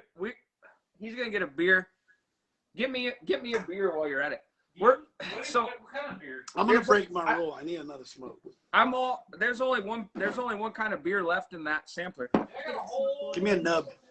Anyway. Not a Connecticut. I want something Oh, better. you have two left, asshole. No, but they're the same. Oh. Actually, Fred would. So Chandler, listen, Chandler. Don't push your luck. Okay, right now you're on the nice list. Don't fuck yourself. we're students at the University of Iowa, and it's a very inclusive university, and that is a very good thing. Like, diversity is great. I'm gonna touch on that, and I'm a caveat into this. The university sent out an email that was like talking about how different ethnic groups feel welcome or not welcome at the university compared to Oh white God, people. here we go. Here we go. And No, I'm no, no, yeah. hold on. I'm gonna let Corey summarize this email because when he read it, he summarized it to me before I read it, and it's like it's perfect. It's perfect, but it's like if you read it subjectively, you're like, okay, this is a good thing. But if you read it objectively, and by objectively I mean the way that they wrote it, like you would be upset if you cared about those sorts of things. But I'm gonna hand it over to Corey. So essentially, they were like, I mean, everyone's familiar with the general gist of things nowadays. Like, you know, like Don't tiptoe around it. Like, Yeah, just dude, listen. No, we're no, no. past political it correctness pays at this to be point. a minority these days, right? Like, you know, for sympathy points, you know, intersectionality. So they come out with this whole survey, and they're like, hey, like we did this whole survey, like This with his eyes. we determined that fucking, you know, like we surveyed every ethnicity at the university. We want to get a general gist of what's going on. And they were like, so here's what's going on. And they're like, so Asian men have the highest I satisfactory second rate. that, Chandler. Asian men have the highest satisfactory rate of anyone in the college. Like, Asian men are like, they feel the most comfortable. They feel the, you know, like they're the most successful. And then after that, it goes. Asian Hold on. women- Do you want to know why? No, Not till we're done with the Not story. yet. Then you can Okay, use all that. right. it's Asian men, and then Asian women, and then white women, and then white men, and that's where the email got fucking way off course, because it was like, after that, like black men and women made up the largest portion of the people that felt uncomfortable here. So minorities are obviously disparaged against, and I was like, minorities my ass. Like, you just listed Asian men and women above white people. Like, is that not a fucking minority? Asian men and women is not a fucking minority. Dude, this is exactly where I was going. Why is it? Why did you just? Like that. That's just an anomaly that no one fucking acknowledges. Like, Right. Asian But men let and me tell women you are why. successful. Let me tell you Why? Let me tell you why. No, we know why. We know why. But they are Tell the audience, so though. Tell the audience. Tell the audience what. yeah, exactly. They are such a minute minority in this country, and they can give a shit less what you think about them. Exactly. And you know what they realize? That's not even. They're in a country. Hold on, because I want to hear what you got to say. They're in a country where they've realized that the opportunities are endless for them. We have some really great friends, and of course, the time that I've spent in China. One of the things that I've come to realize is they get the hustle, right? And with the folks and the friends that I have here in the United States that are Chinese nationals, dude, this doesn't affect them. And you know why? Everybody's worried. Like, everybody talks about the black and brown, and there's so many. Dude, there's Indian, Asian. The list goes on of all these different minorities in this country, and nobody seems. The list of my college professors goes on. Dude, that's exactly it. The And best professors are actually fucking brown. Yeah. Like, yeah, no shit, dude. They're like legit. The white professors fucking suck. so But here's this goes. But this is all. finish This what is, you're saying so I but can all of interject. this is important because here's where it comes down to regret. I'm telling you. Because in every level of if you are confident who you are, and I remember at this position, dude, this was a big move for me and my family. And I had a choice, and I almost thought about it. I'm not going to lie. I talked to my wife about it. I'd almost thought about hiding who I was. Mm-hmm. And I said no. And it took a few more years for me to leave that environment when I said, I'm done. I'm done to be in an environment where I'm going to be suppressed You're to grow. out of it. Come into it. Yeah, sit Move the down. cam- Corey. I was Get in into there, it. man. Okay. Yeah, but I wasn't to it, and he moved the camera. There it is. There it is. And so here's where it is that what happens is that we, and you look at certain groups. I told you the story, right? The first time I went to Oklahoma City, this was years ago. I just bought my Cadillac. Kimber! I was in a suit. Here. I was in a suit. I came out in the morning. I was actually leaving that day. I just got out. Man, I had a great night the night before. I got to see a Thunder game. I was 3 rows from the court. That's when I realized that professional basketball players are fucking giants. Huge. They're so big. Yeah, Oh my God. Like that TV doesn't do it justice. No, You TV said does you were at a not. Thunder And I mean, game? and you know who was LeBron James was playing for Thunder at this point. No. What? The Oklahoma City Thunder? Yeah. No, never. What's the other guy's name? Kevin Durant? Kevin Durant's not nearly as tall as LeBron. No, not Durant. Not Durant. LeBron James never played for the Oklahoma City Thunder. Bologna. Go back. Look. Bro, I'll bet any amount of money in my life. I will bet on your bet before mine. I don't bet against Corey on sports. No, that's what I'm saying right now. I will bet on your bet before mine. Here's the deal. like Big Lakers. Yeah, no, Okay. he's played for the Cavaliers. And like He's Cavaliers, played Lakers. for the Heat. He's played for the Lakers. Who was it? You guys can tell I don't follow sports, right? You said Oklahoma City's Thunder? Yeah, this was Okay, so it was either 15, James 15. Harden. James Harden? he's not there anymore. Russell He left. Westbrook? Big guy, well known, top guy. Steven Adams? I'm at www.lebronjames.com. Yeah, I'm about to. Yeah, Was he white or black? Oh, That's okay, first off, a serious fucking that could really tilt the. No, I mean, because he doesn't see color. Oh, I see color. That's the point. listen. I don't see color, but he was definitely not white. Not Oklahoma. It's definitely black. James Harden. Do you have a big Kevin beard? Durant. It wasn't Serge Durant. Ibaka. This was 6-7 years ago. LeBron James didn't play for Oklahoma 6-7 years ago. All right, hold on. All right, I'm about to Google He this didn't shit. play for him at any point in time. I'm about to hold on. Russell Westbrook. What? Hold on. While you guys are figuring Okay, this well, out, hold on. We're going off course. Westbrook, God. James Harden. Okay, listen. That's one of the three. It's got to be Listen. one of the three. Listen, we're going off course. You're No, on hold course. on. While you guys are off course, allow me to say the thing that I was going to say earlier before you. Okay. Continue to say what you're gonna say. Let's go. So Oh, mute I this. love these guys. how do I mute Oh my this? God, we have so much fun. Like, How do I mute this? That's a question. Oh, this is a Netflix, Grandma. All right. So,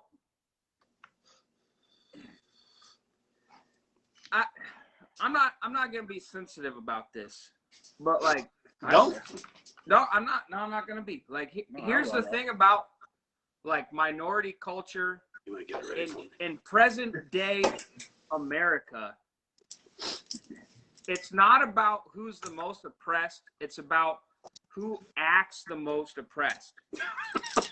Ain't that? And that's it. That's absolutely it. Like you look at Asian Americans, like we talked about, and I've not met a single Asian American that's like, woe is me. And don't get me wrong, like I understand They get the brunt of the shit compared to white people even. like they don't have the history here that other people have. But the fucking second that you make yourself the victim, you're short selling yourself. And that's the problem with so many people is you can't get past that victim mentality that like, I'm being held back. Based on the color of my skin. Or just based on anything. Like, Oh, that's the gist of it, right? yeah.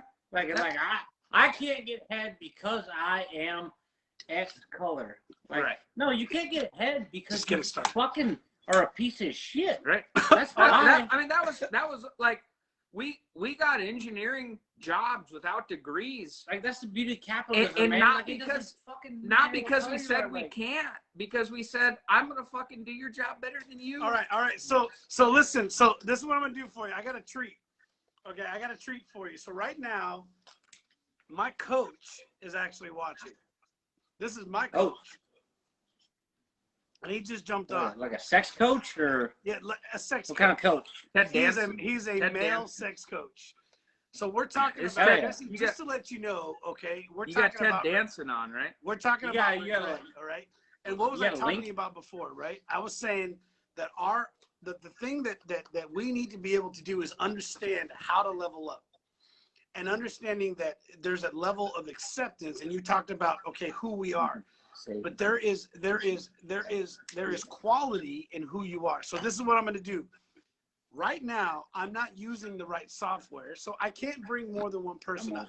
So Tim and Corey don't go anywhere, and this is what I want to do.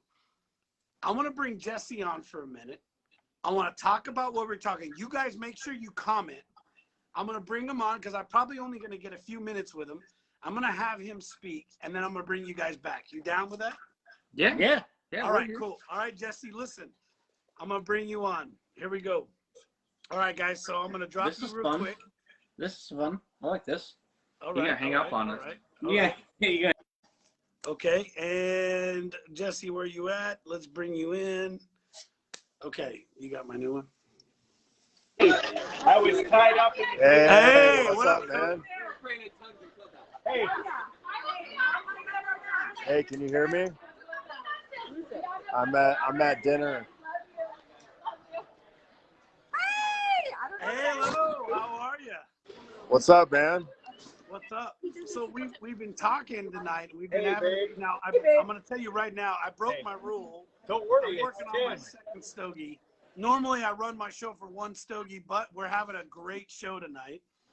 And so I got two friends on, Tim and Corey, and we've been talking about the importance and understanding. For instance, we've actually gotten to a lot of topics. He told me that But you can hear me all right? yeah. He could so we've been talking about the months ago.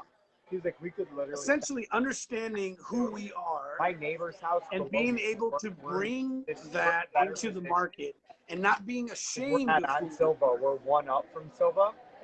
There was a house that was 1,000. Yeah, man, for sure. I think, and it could have went from you know, I think the thing is it all depends on where you're at. So, like, you know, for the example of you is like, how do we highlight more of who you are to build your business where, you know, maybe someone else who isn't is, you know, maybe is as marketable, how do we still do the same thing for them, but maybe not in the same way?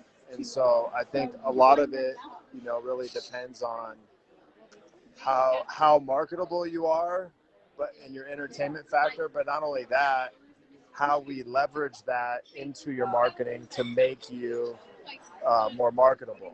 And so, you know, dude, I'll tell you, like, I'm not an entertainer like you, but I have figured out how to make myself marketable. That's right. I am, and that's really more what I'm about. Is like, okay, how do we leverage your assets to make you more presentable and make you more marketable? And that's really what we're doing.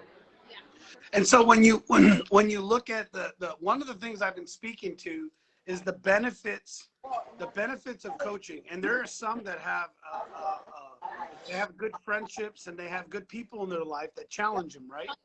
Right.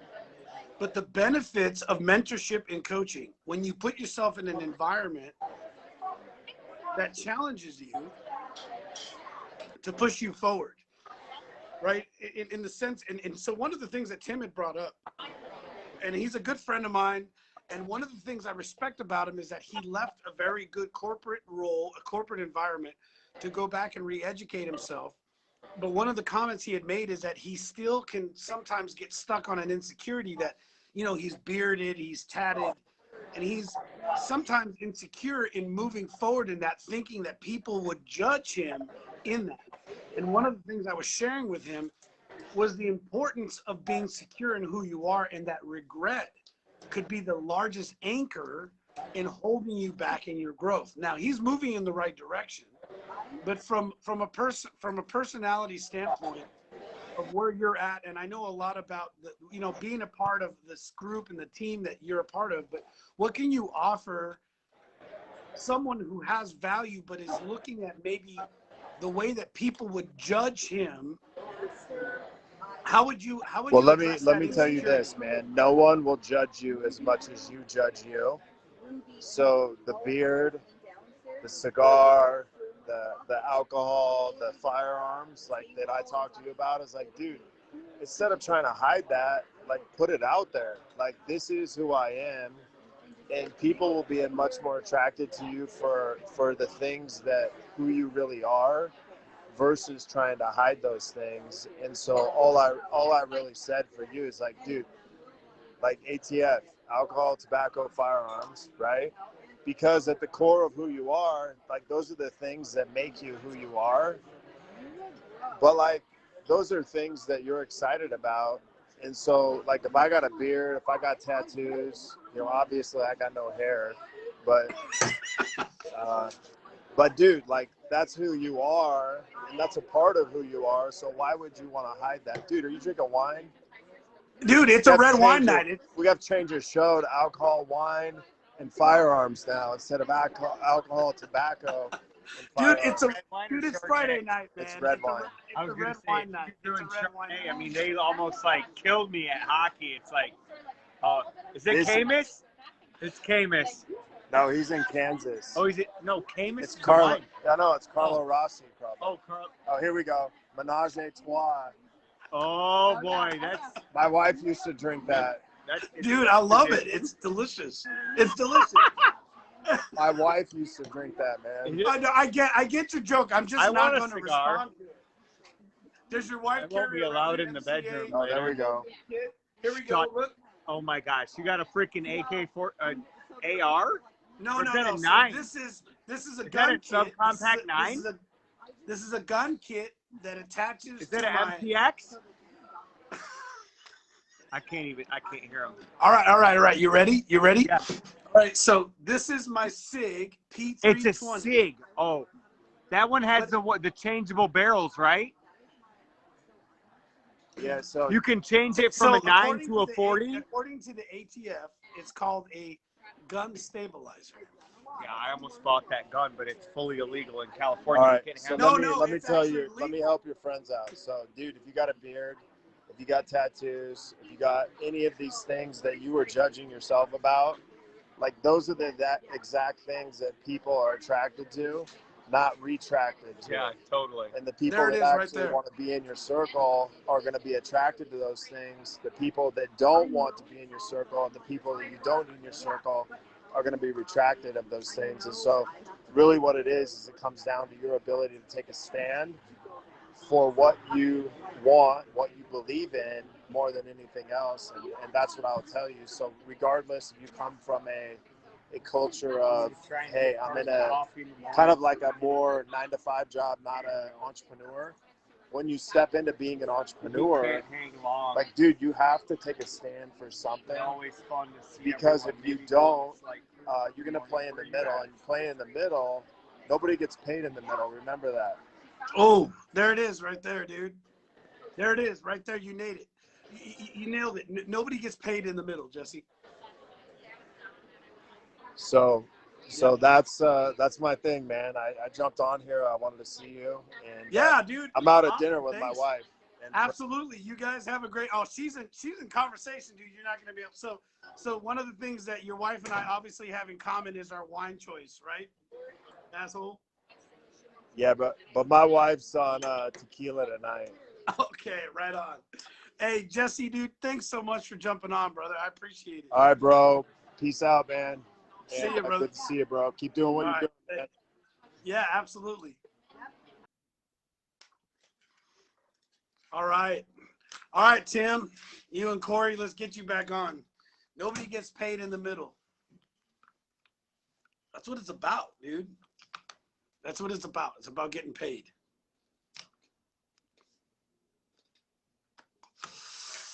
Let's get you on. I don't even know how to get you back on. Why don't you just ask me? Ask me to jump on. Look at that. Steve was watching. I don't even know who's watching anymore. Dang, that's long. That's a long ass cigar. I don't know. Honestly, I just see comments. I'm trying to get Tim back on. Tim, request to get on, dude. Request to get on. I don't know how to do this. You got to help me. This is where it's very clear. Oh, dude, Mike Hines was on. Dude, Mikey, that used to. Dude, that was like my old roll dog when we were like growing up. We used to get in all kinds of stupid shit. Big ass redhead. What do they call that? What do they call? He was cool as hell. I used to love that dude. Can you help? Here we go. Let me try this. All right, Tim, I'm sending you an invite. You know what I need is I need a refill. There you go. Dude, are we good?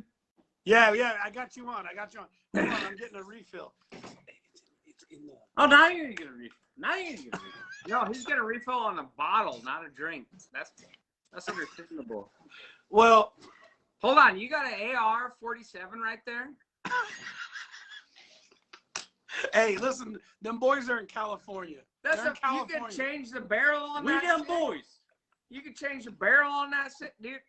I changed the barrel on this cig. It's threaded. Oh, dude, I love it. You know what's I love it. That's my boy, my boy Don Victor. Victor Vargas. Listen, they can't hear what's going on. They're at dinner with their wives. They can't hear what's going on right now. I don't love it. Here's what was great out of it. So one of the things that I love what Jesse shared was real simple. We don't want people in our lives, period, that will not be attracted to who we are and who our personality is. There's a second part to that. Oh, right. Right? And here's You had me at like, we don't want people in our lives, and I was so. And you were good. You were good. We could have ended it right there. Yeah, and then you came in with the second part, and I was like,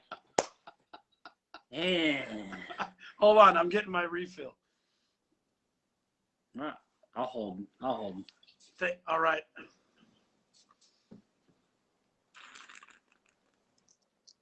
Here's the thing that is absolutely critical is, you know, how's my hair? I was talking to another brother. I get a lot of calls. I get a lot of random calls. And one of the things, okay, let me tell you something that is absolutely true. I've heard this said before, but it's true. People that say money doesn't solve problems are typically broke. Yeah. Because I'm gonna tell you what. Let me tell you. I got guns, and guns solve problems. Guns.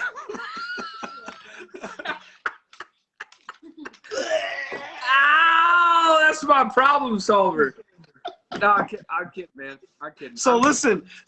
Outside of gun solving problems, you know what I told a good friend of mine. He was like, I can't hear over Corey laughing. What are you saying? Go back. Listen, you guys are gonna like this. He was like, "Oh, I can't get ammo. There's an ammo problem." I said, "All you need is one. You just need enough ammo to take the other guys out."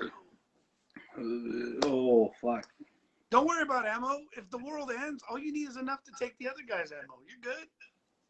We like what 2 weeks ago, Corey was like, how much ammo do you think we have in this house? And I was like, I don't know. How much do you have? And he was like, I don't know, maybe like 2,000 rounds. And I was like, so we probably have like 27,000 rounds in this house? At least. Like I have like 25,000 rounds Yeah, I was going through a count myself. I'm not gonna lie. On the 5.56, I was a little low. Yeah. I was lower than I liked. I'm not touching one of my boxes, so as soon as I hit 1,000, I stopped touching it. Yeah. I didn't realize I got that low. No, But we're still good. We're still good. Now, before we get off subject, the one thing that I love about it is it's real simple, is when you embrace who you are too, when you embrace the value of who you are, you have to realize that there is a market there for you. Right. And when you understand that you can't be in the middle, you have to embrace who you are. And it was crazy because, you know what, like, I mean, think about this. I've invited a lot of my local community into my private Facebook. And for a long time, I made it private. I didn't make it public.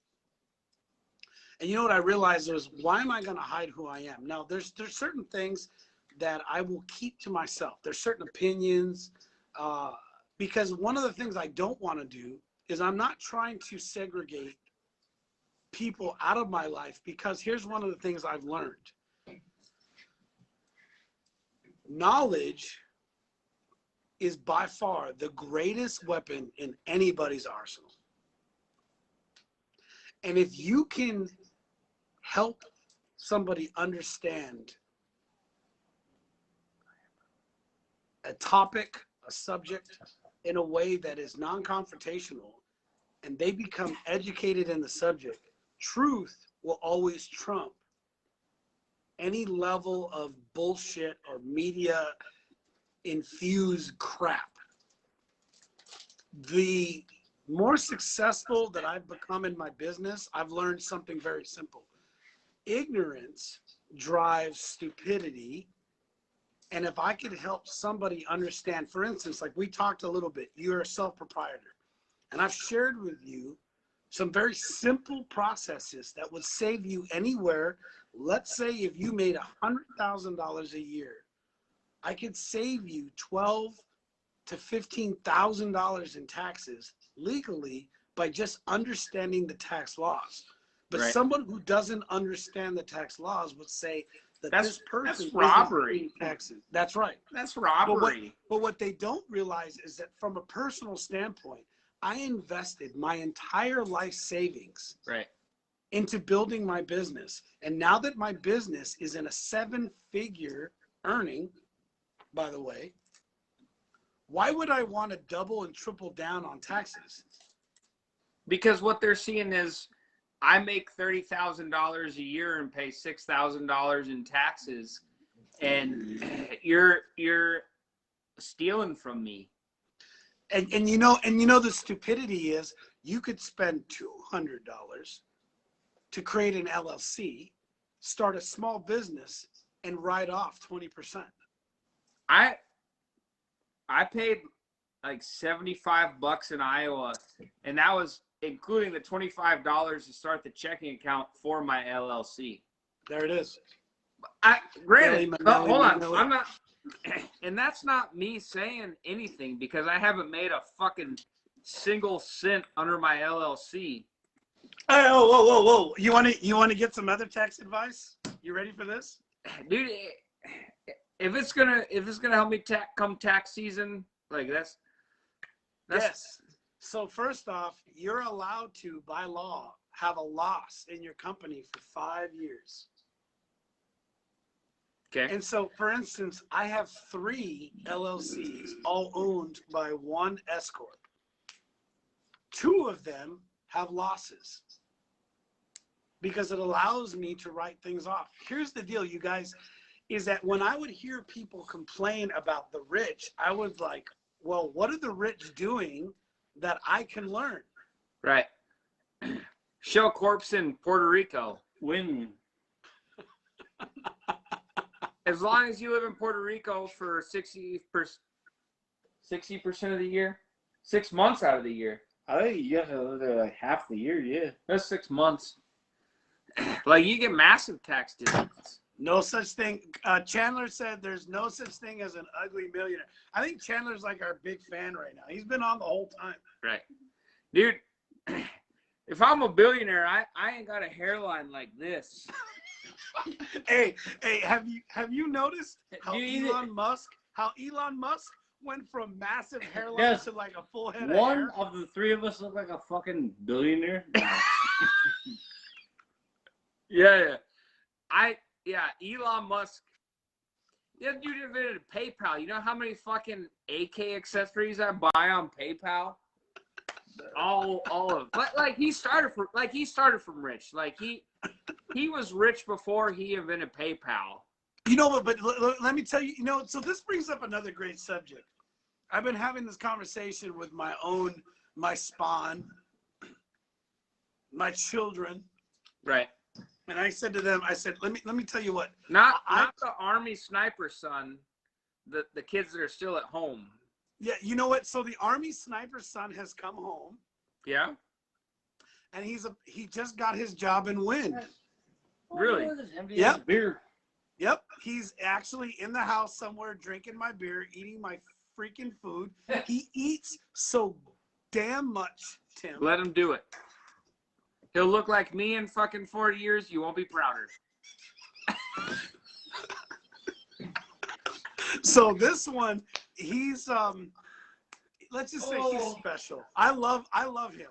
I love him very much. But unfortunately, I had him at a very young age, so Yeah. he hasn't had the same influence as my other children have. So Right. for him, he's like, I'm just gonna do this, and I said, okay, great. So let's get you to work because I can't have you fucking my grocery bill has gone back up about $1,000 since you got home. You okay, Corey? You gonna be all right? Yeah. No, I'll power through. My daughter Erica said, proud to be Rico's spawn. Oh, all right. Thank you. Dude, you have a fucking circus going on there. Dude, it is a circus. It is a circus. I know. Yeah. Dude, it's fucking nuts in my house constantly. So, gosh dang it. All right, where was I going with this? Peak set notes. Yeah, so when you look at dynasties and you look at legacies, Tim, now I'm a father of 6 children. What is the purpose of my life? If I don't create a platform for my children to launch from. Your purpose is to bring stability into those 6 lives. Your goal is to bring much more than stability into those 6 lives. Bingo, absolutely. That's the thing. Like so many people ask what their purpose is. It's not what your purpose is, it's what your goal is. And like you understand that. And like you're talking in terms that like people, and like nobody, no matter who's watching this, is gonna understand. But your purpose is to bring stability into their lives. Your goal is to fucking give them a springboard. Bingo. There it is right there. There it is right there. And I said, okay, so you look at every dynasty. You look at every power family. Somewhere there was somebody in that family that said, I want a legacy that's going to last way beyond me. Exactly. So here's the mentality. I'm not trying to build for my children. I'm not even trying to build for my grandchildren. There it is. I'm trying to build for my great-grandchildren and my great-great-grandchildren. You're way more noble than we are. Like we discussed it. We're like 10 million and we're out. And Corey was like, 10 million's not shit. And I was like, dude, 10 million. Listen. 10 million, 500,000 for 20 years, or 200,000 for 50 years if we're lucky.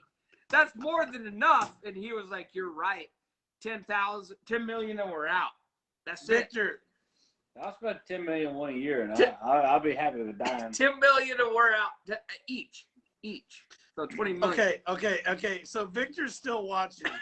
Okay, Victor knows because Victor works with me. He's actually he's an amazing guy. I love working with this dude. But Victor, tell me, I'll spend $10 million in a year. what is happy. what is my goal this year? What is my goal? What is the value of my company is going to be this year? Come on, Victor. We'll give him a second. We'll give him a second here to see if he, because I don't know. One of the things I notice about this Facebook Live is that there's a little bit of the delay when people actually hear what we're saying. So I'm going to give him a second. Dude, it's not nearly as bad as it was when I was first video chatting with you. No. I mean like an actual delay in the responses of the text. You know what's funny? I'm sitting here leaning on my 300. Do you remember when you showed me yours and I about wet myself? You show me yours, you show me mine. I brought you into my gun room and you were like, fuck him. Like, dude, I don't know. That's the thing. Like, that's the thing. Like, my last year at Nordex, like, I own a 3-bedroom, 3-bathroom house. I pay for a brand new vehicle and motorcycle. I paid my motorcycle off this year, which was That's a awesome. year. It was 2 years. I paid it off in 2 years. And I bought 20 guns my last year at Nordex. And my friends were like, how do you buy the guns you buy? and like, I'm gonna tell you earmuffs, but like, I was like, how much do you pay for fucking childcare in a month? And they were like, $800 a month. And I was like, that's a gun a month. That's a gun a month. You know what? So just so you know, I remind my children all the time just how lavish my life could be without them. Yeah. I get like there's definitely a part of me that wants to like procreate and like continue like what's going on. And like there's a part of me that's like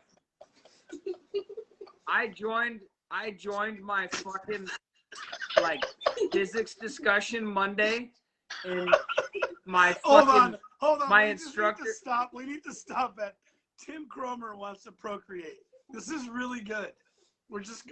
Give me a moment to just digest this. Chandler says procreate. Why? Why are you? No. All right. Hold on.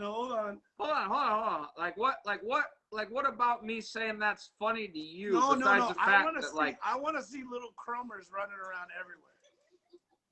That's me. I'm voting for little Cromers. But like, there's the other part of me that joins my physics class Monday morning, and my TA says, "Hi, my name is Vance, and I go by they them pronouns." And I say, "What if my kid goes by they them pronouns?" I don't know how to respond to they. It's real simple. You take that little bastard into a shed and you fix that problem. But hold on, here's the thing. Yeah, like I did my homework and I joined the meeting to like review my homework and I was like, actually Vance is a pretty good they.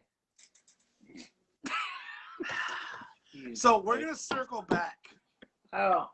What a joke, they them. So Right, first exactly. off, What is your, like, listen. First off, I want to thank both you and Corey because I couldn't think of a better Friday to enjoy. Donald, just go get the other propane tank. It's right there. Okay, you ready to hook it up? All right, go ahead. I'm gonna take. Hold on, we gotta switch propane tanks. That's all right. All right, we gotta switch. It's out. I'm gonna need to circle back on that.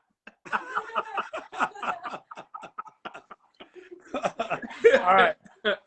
So I'm gonna give Donnie a little room. When you ask any question aside from what Joe Biden's dog is doing, I'm gonna need to circle back on that. Oh wow, that's where we're going. That's in the comments. Oh, okay. Hold on. I haven't seen I'll it. circle back There to it. isn't even. I'll circle back on that. Dude, that actually, I'm gonna circle back with you. Sounds like their press secretary. That's the thing. That's where. Dude, they can't answer shit. It's hilarious. Oh my god! Did you see the meme? Oh, Did you see the meme I fucking made today? Hold on. I'll have to take share it. Dude. I shared it. I don't know how to share it to what we're doing, but like my buddy shared like the spike in Iowa. Jesus Christ. The spike in Iowa. Since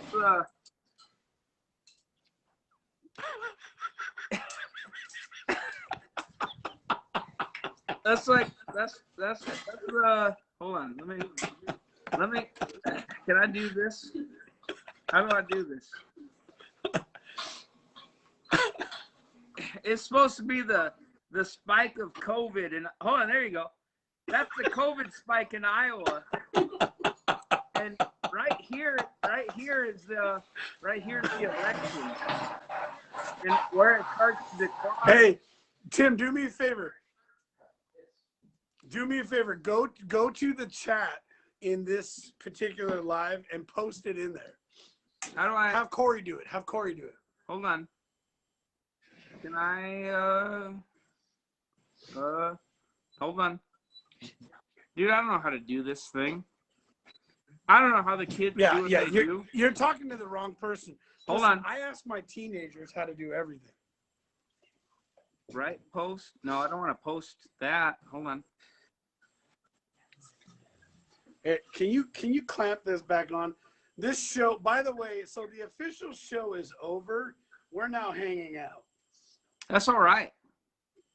I'm all right. No, I'm letting the audience know. Can you clamp this? Yeah, I got you. All right.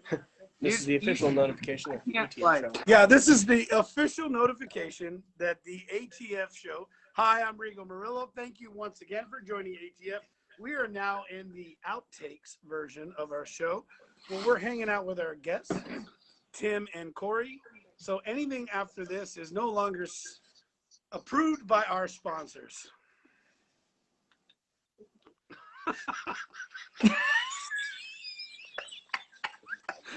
Hold on. That's the curve of COVID in Iowa. And that's Joe Dude, Biden. I'm gonna tell you what, Tim, your memes are awesome. Oh, Hold on. He gotta look at that. That's the shape of Iowa in his hat.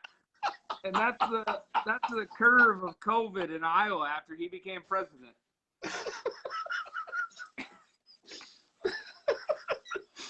oh. Hold on. I made that too.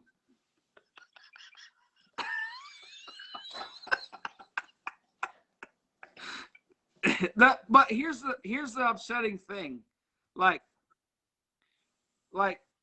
I don't know if you can see the dates on the bottom of this, but like this spike right here, the spike right there is during the election. Like this from here. No. So real quick, the data are those legitimate? Are those legitimate numbers? This is. I'm gonna read you the actual like from the post that I screenshotted this from, and then I added Joe Biden sniffing the graph. But this is active Iowa COVID-19 cases and projection until 31st December 2021 using previous 30-day moving averages. So they have from like 1st of August 20 to 1st of December 20 a spike. That's where the spike is at, is December 20. Let me see if I can. I don't know. You can't see that. Anyway. Dude, post it. Post it in the chat. I can't. I don't know how to. You know what? I'm telling you something I don't know how to either. I'm not gonna lie. I don't know how to. I don't know how to. I haven't been able to log into actual Facebook for 2 weeks. You know what? All right, so let's go back. Let's go back to the moral here, right? What were we talking about? Where the hell did Corey go? I think he went to pee. I don't know. He went downstairs. All right, he went didn't quit downstairs. on us, did he? Doesn't matter. It doesn't. You're way more entertaining than he is. Don't say that. I want him to hear it. At least I not want when he's around. I want him to hear it. I want him to hear it. Actually, Corey's fucking a blast to hang out with. No, he's the most fun Dude, person. he is a blast to hang out with. So think about this. Oh, so for first off, there's some weird ass car parking in the parking lot. So there's this amazing landscape right over here where I live, and I'm gonna bring to the board that we turn it into a badass park from our community. And there's some weird ass car just chilling there, and you know what? I don't like it. They're probably fucking. They They're not procreating either.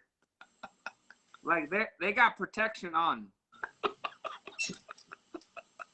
Stop. No, I'm saying like dude, it's fucking, it's 11:20 Central Standard Time, and there's headlights pointed at you for a while. Like No, they're sitting.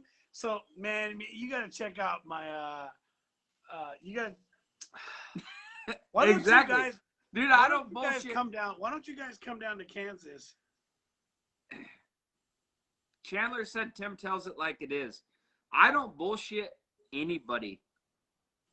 Like that's what got me to where I was in my career in wind was I reported to our big boss, and my position was lower than our lower bosses, but higher than me. And my big boss was like, how come whenever you tell me what's going on, like, it's a shit sandwich compared to what my fucking managers are telling me what's going on? And I said, because I don't fucking sugarcoat shit for you. Like, I'd rather have you pissed off at me that shit's not going how you fucking want it to go than have you upset that I lied to you just to get you happy that things were going the way you wanted it to go. And, like, that was another thing. Like, my parents told me, for one, my parents told me when I interviewed for that position I should shave my beard. For two, my parents told me that my mouth would get me, like, eliminated from that position, and it didn't.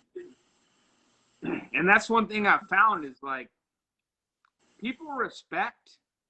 Like, if you're cussing just because you're cussing, that's one thing. But, like, if you're cussing because, like, it's adding emphasis to what you're saying in a productive way, like, they respect that to a point. You know, there's a time and a place for it, but Right. here's the reality. Like, I stopped worrying about it. Like, if I'm in an environment where I'm not sure who the audience is, I definitely try my best. Right. You know, I do, just out of respect. It's not to fake it. Right. It's out of respect. And this goes back to our previous conversation. And so the reality here is that we can't be intimidated. One of the things Jesse said earlier, which was awesome, which was nobody makes money in the middle. And let me make something very clear. Tim, I've met you in a number of settings where I got to saw, okay, so there's a lot of wine involved. So, I get exactly what's going on. okay, I got to see your professionalism, and you got to see my professionalism. Right. So one of the things that I think we have a same likeness and respect Mutual for respect. is, yeah, absolutely, is I don't give a shit how much hair you got on your head right now. I've seen you in a professional environment. You are absolutely a professional, and you know what you're doing, and you are very skilled in your area Right. of work. But here's the reality, is that we feel very much so when we're in an environment that is not built to support. And here's the sad thing about corporate environments. They're not built to support free thought. Right. They're That's not. That's not, like you said, it's a sad thing. I don't see that as a sad thing. Okay, explain. Talk to me. Like a corporate environment, everybody below the top dog is meant to be like a people person. Like your entire job below the top dog is to make that person who they are, to make them the money that they make, and to fill your specific role. That's right. Where people like you and I, like, we can absolutely adapt to a corporate environment. And I absolutely adapted to a corporate environment where I wore fucking polos or button-ups every day. My beard was a lot shorter than it was. My hair was a lot shorter than it was. I didn't show my tattoos.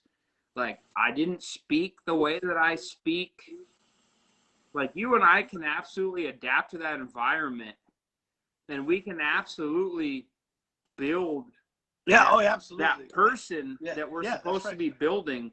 That's right. That's right. But why add to that person's, like, why add to that person's resume, or why build that person's growth, or like why make them seem better than they are when I can do my own thing and make myself seem as good as I am, instead of just being another cog in the machine. But this goes back to Jesse's comment, which is, it's real simple, is see, this is the thing that we don't realize, is there's a shift in era. So the thing that I compare right now, this generation to, and I try to explain this to people, like, make no mistake, I love what I do with my clients. But the reality is that there is a change that's already happened, and it's just a matter of time for people to figure it out. There was a time when we used to travel with horse and buggy. And then there came the motor vehicle. And there was a period during that time where people were running both horse and buggy and motor vehicle. And I use this as an example because there's so many levels. GameStop. Dude. Yeah. Okay, but before we even fundamentally, that changes everything. But listen to this, Tim. I'm listening. You have value. Right. You, who you are, and you have to understand who your audience is. And here's the thing about authenticity. When you become authentic, people are so afraid to be authentic. Right. And the problem is that those who are authentic really have no value to bring other than they are authentic. Look at the fact that, for instance, my 10-year-old and 5-year-old, however, I don't even know how old they are. 6? 10 and 6. Okay, my son just reminded me that I got the ages wrong. Thank you, Donald. My 10, by the way, you need to, here, this is Donald. I've seen him. I've seen him on your Instagram. What's up, dude? I love that my kids love to be a part of these environments, by the way. They love it. When I hold on. Who's watching right now? Who is watching? I don't know. I don't know if there's too many. But here's the thing. I don't care who's watching, because no, you know but I'm saying, like, I don't have what you have with your children. I never had that with my parents. Like, my parents work very, very, very good jobs, and they're okay with that. Like, yep. and they were like, why the fuck are you quitting the job that you're quitting to do what you're doing? That's right. So, and that's, like, right. That's awesome. I think that's awesome that your kids see what you do and admire what you're doing, because not everybody does what you're doing. There's a lot of people that are comfortable with what they're doing, and there's nothing wrong with that. Like I've never once looked at what my parents are doing and thought like, I wish my parents were doing more, because my parents are great. My parents make very good wages. My That's parents right. But are doing you know great what? for The themselves. respect you have for them, your parents live in a different generation. So I am fortunate to be right in that middle generation, right? So I'm a Gen Xer. I was born in '79. You're about I'm in the middle. You're 11 years younger than my dad and 9 years younger than my mom. So I'm in that perfect role. So I'm 41 today. I'll be 42 this year. I have a 21-year-old Army sniper. I'll be 31 son. this year. Amen, brother. The 30s, you are in the absolute best time of your life to create. So this is the way I look at it. And I'm speaking to one of my sons who's a little more hard-headed, my Army sniper. The 20s are the best years to go figure out and create. Now, one of the things that I'm trying to teach my children is financial literacy. Yeah. You see, we are not taught that. I've talked to you guys, both you and Corey, a little bit about what I've been doing. That hasn't ended. Right. What that did was that brought a lot of financial literacy into my life. Now, it doesn't mean that I'm going to walk away from something that's creating massive income. But pure and simple is, how do we educate ourselves? In your 20s, you need to be exploring as many opportunities as possible, because in your 20s, you're given a grace period. People do not judge you for good or bad decisions, because it is your time to explore. In your 30s, it starts to become a lot more difficult. It does. But if you have kids. But this is the period where you start to get respected by those below you. Right. And a few years above you. But this is your period. Your period. So Don, hold on. Don said, Mr. Victor Vargas says, 20s you learn, 30s you apply, 40s you reap. I can't agree more, but let me explain. You only reap in your 40s if you've invested in your 30s. Tim, this is the next decade for you. And because the way the world is today, this is absolutely your time to start taking risks that you've never taken before. And I'm going to tell you this right now. Have you ever bow? You bow hunt at all? Yeah. Okay. If you look at decisions made and you look at life like a boat, so many times I've made choices to leave an organization, to leave a company, to move to another role, and people would think it was a step down. What they didn't understand, which I know you get, is that you understand that sometimes you have to take a couple steps back to gain a level of momentum that leaps you forward. It's experience. It's pay. Like, so many people think that pay is where it's at. Mm-mm. And like pay, like, don't get me wrong, like pay is good. Pay is Dude, good. you're on something. Keep talking. Keep talking. Pay, like, no. Like pay is a very good thing, but experience is where it's at. And there's been so many times when I've thought to myself, you know what? Like, I like money, but experience is going to get me where I'm going. And that experience is what's going to get me more money. So do I want more money to continue doing what I'm doing? Or do I want more experience at the cost of some money, but to get me where I'm going? That experience is going to be more valuable to me than money at this fucking. That's it. I mean, it's a bird in the hand is worth. Tim, you nailed it. Listen to me. Oh my God. Okay, so I'm talking to you as my friend right now. Okay, my 30s. If I was worried about the financial gains, you got to pay your bills. Right. But in my 30s, I spent more time in my 30s looking for mentorship, sucking everything I could from them, everything I could. And then I would be willing to move to the next level, move to the next opportunity. I didn't care. If that mean I needed to move, sell my house. Dude, I'm in my 7th house. Yeah. Let me explain something. In my entire life, I'm 41, almost 42 years old. This is my 37th home. Now, I don't ask everybody to do that. But one of the things that I have come to realize, and especially now with COVID and everything that's happened, is you have no limits. No limits. You create the limits. You create the limits. COVID, at first, It's a challenge. COVID is a challenge. I was afraid, dude. I had lost hundreds of thousands of dollars in revenue in my business because what happened was the work I did for my clients lost their business because the business I had closed with the companies had canceled. Okay?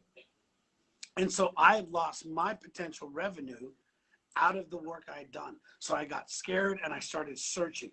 In that search process, one of the things I found, and this is what I love about obstacles, when you are a creator, Tim, and here's the key, you learn how to build something bigger. Years ago, I would travel to Europe, and I was driving from Copenhagen, Germany, into Denmark for a meeting with a large OEM.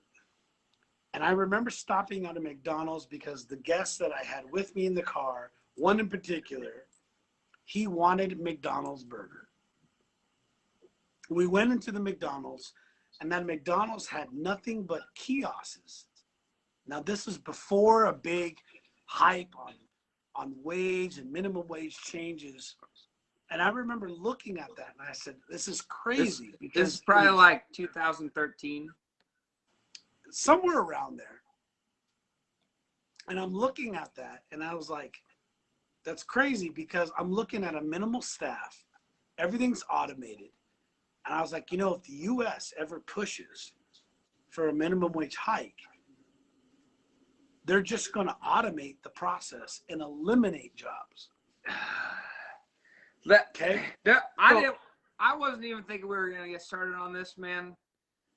But like $15 an hour thing, just here's my perspective. Like a minimum wage is something that you agree upon for the job that you're in.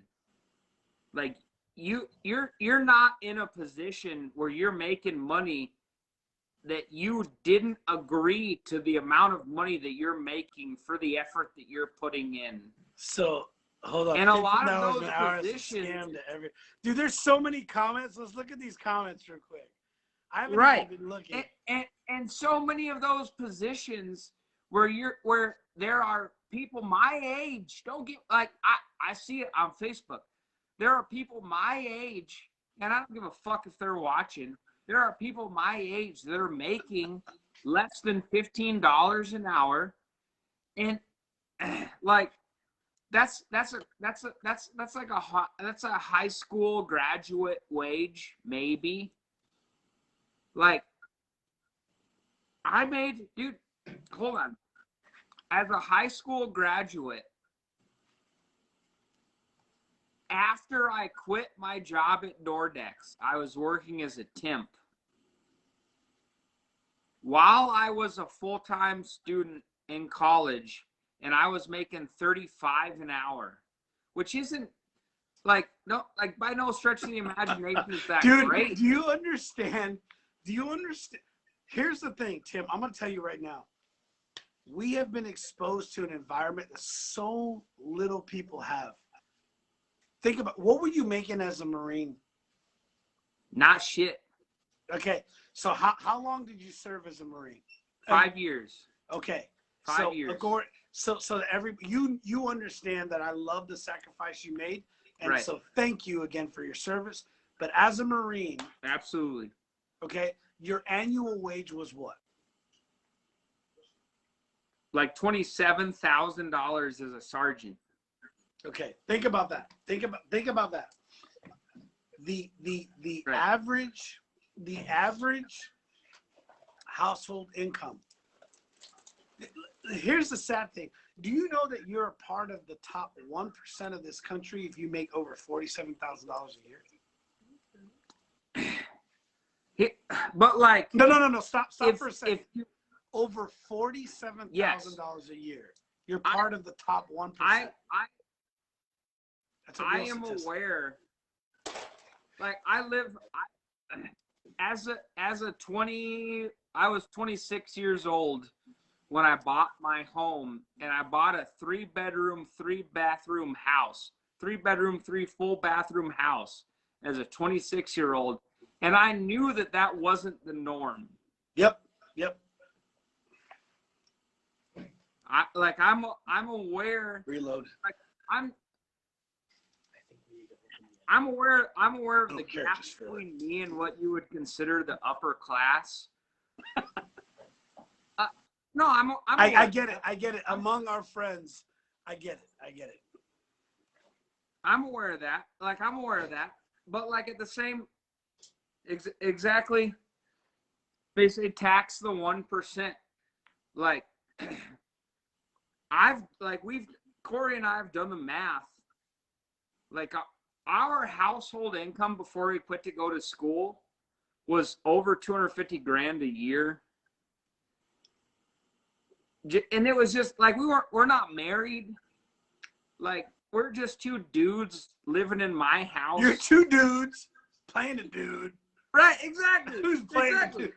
Like we're just 2 bearded dudes with fucking tattoos that are like, you know what? I'm not gonna work a dead-end job. Like I'm gonna fucking continue to apply myself, and I'm gonna prove that I'm capable of the next position.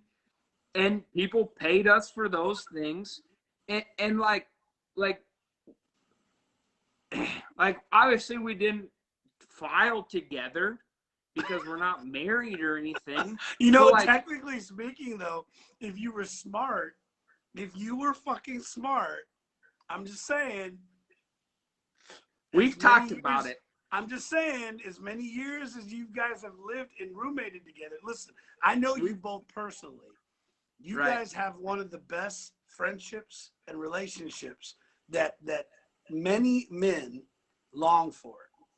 And I'm gonna tell you right now, men are afraid. It's selfless. Men are afraid to expose this. I had that friendship. I told you this. Tim's, dude, my youngest son is a Tim. I love Tim. I don't know why, but every Tim I've ever met in my life has always been impactful. And I've always There's not a lot of us, but we're great. You guys are great, absolutely. But let me tell you what, if you were smart, you would have exploited the tax benefit of living together. But you didn't. I'm just saying. This is like this coming year is the first year that I've been like on the benefit edge. Not even like I didn't get the second. I didn't get it. I got $0 on the second fucking stimulus that they sent out, and like, which is okay because I've been good. But like, I've been a student now this is my 4th semester, and my 2nd semester without an actual job. So like. I understand what you're saying, and it's definitely something Corey and I have talked about.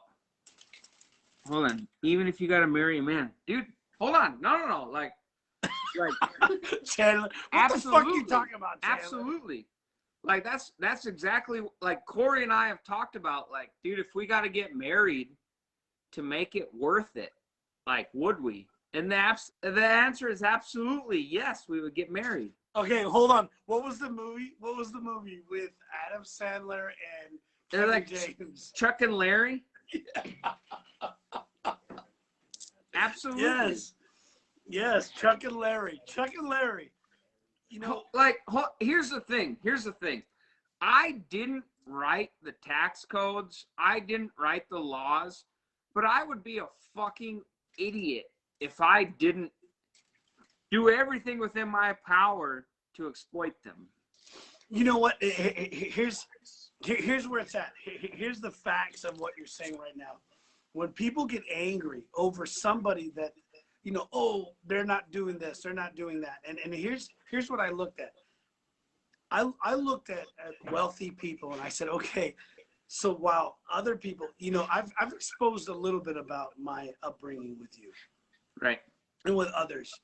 But I grew up very, very poor. I grew up in a low end, very poor. So Victor says it ain't legal until you consummate the marriage. We ain't fucking. But I will kiss them So on technically, Victor, I have to disagree. You do not have to consummate a marriage. Hey, that's funny. That's funny. I'm sorry, that's funny. But here's the reality. When I looked at this is the thing. This is what separates us, and this is how you have to think. Is that instead of looking at somebody who is wealthy, like, you know, those who know, he says that it ain't legal. I'm trying not to be distracted by Victor right now, but I think Victor's just having fun with us. But here's the deal. When I looked at the wealthy, I would say, you know what? I'm not going to hate that person. What are you doing? I remember this. So let me tell you something, Tim. I was on a job. I had just gotten married. Jacob was my oldest son. I didn't get married with Michelle, my wife, till about 2 years into Jacob's life. So Jacob was already born. We had just gotten married. And I was speaking to a bunch of guys there that were instrumentation. I was building a power plant in Northern California. Do you need to refill? I mean, I need a refill and also unload. Okay, so how about this? Finish. You go refill, go unload, and I'm gonna keep the audience occupied. I want to hear what you're saying. I don't want to miss out on what you're saying. I'm gonna listen. Okay. So I'm gonna share this, and then we'll let you take a break. Oh, okay. All right. I want to hear what you're taking a pee if I do this though. All right. Just mute it. No. Take a break. Oh, okay. All right. I want to hear what you're taking a.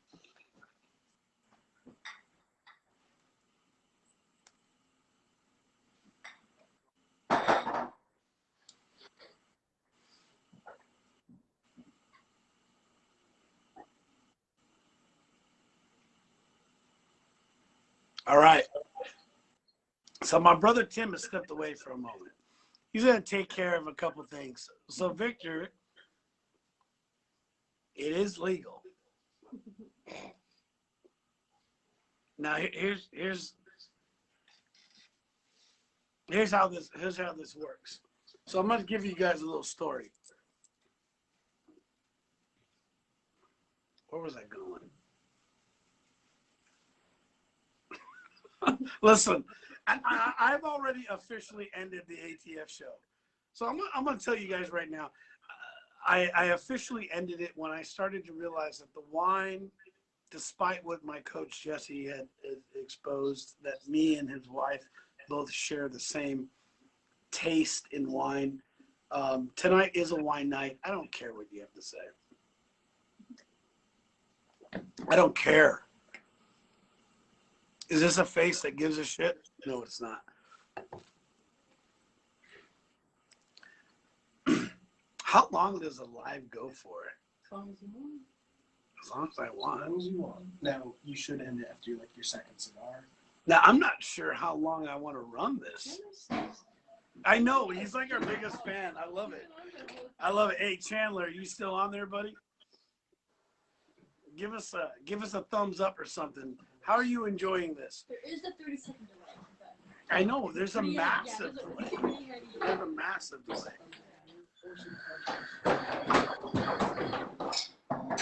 So I'm gonna take this moment to Arturo. Okay, so just so you know, so the selection, ooh, very nice. All right, so you got yourself a Monte Cristo, okay? And what else did you get? Ooh, an Ashton. You got yourself an Ashton. Very good. So I will be DMing you earlier or late. Okay, so the wine is definitely taking place. I will be DMing you later, and I will be sending this to you, and I'll probably send you a couple other fun little gifts. So if you don't know, I have a few different businesses and some cool swag. So I will be sending you these 2 cigars and some swag. So very good on guessing the I wanna win. What? Oh, for anybody who has not seen, the question of the show was, who can guess this movie? And that is Nacho Libre, I wanna win. And so the Arturo Fuentes, or no, Arturo Fuentes is a different cigar, excuse me, but Arturo guessed it on our live call tonight, and he's gonna get these 2 cigars. That's about $25 in cigars, these 2 right there. So these came out of my premium selection. I'll be sending these out to you, Arturo. So very good. I'll DM you later if I remember.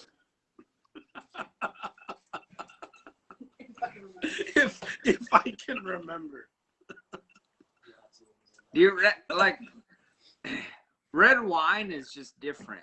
Dude, red wine hits you. Dude, I can drink an entire bottle of whiskey, and I don't feel like this. But let me tell you what. So I'm going to tell you right now, the community of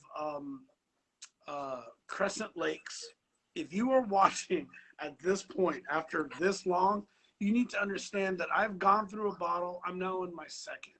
Anything I say from here on out does not represent me as the president of your HOA. This now represents me as Rico Murillo, your neighbor, friend, and just a normal guy having a conversation with a very good buddy of mine. That is my disclaimer. That's all I gotta say.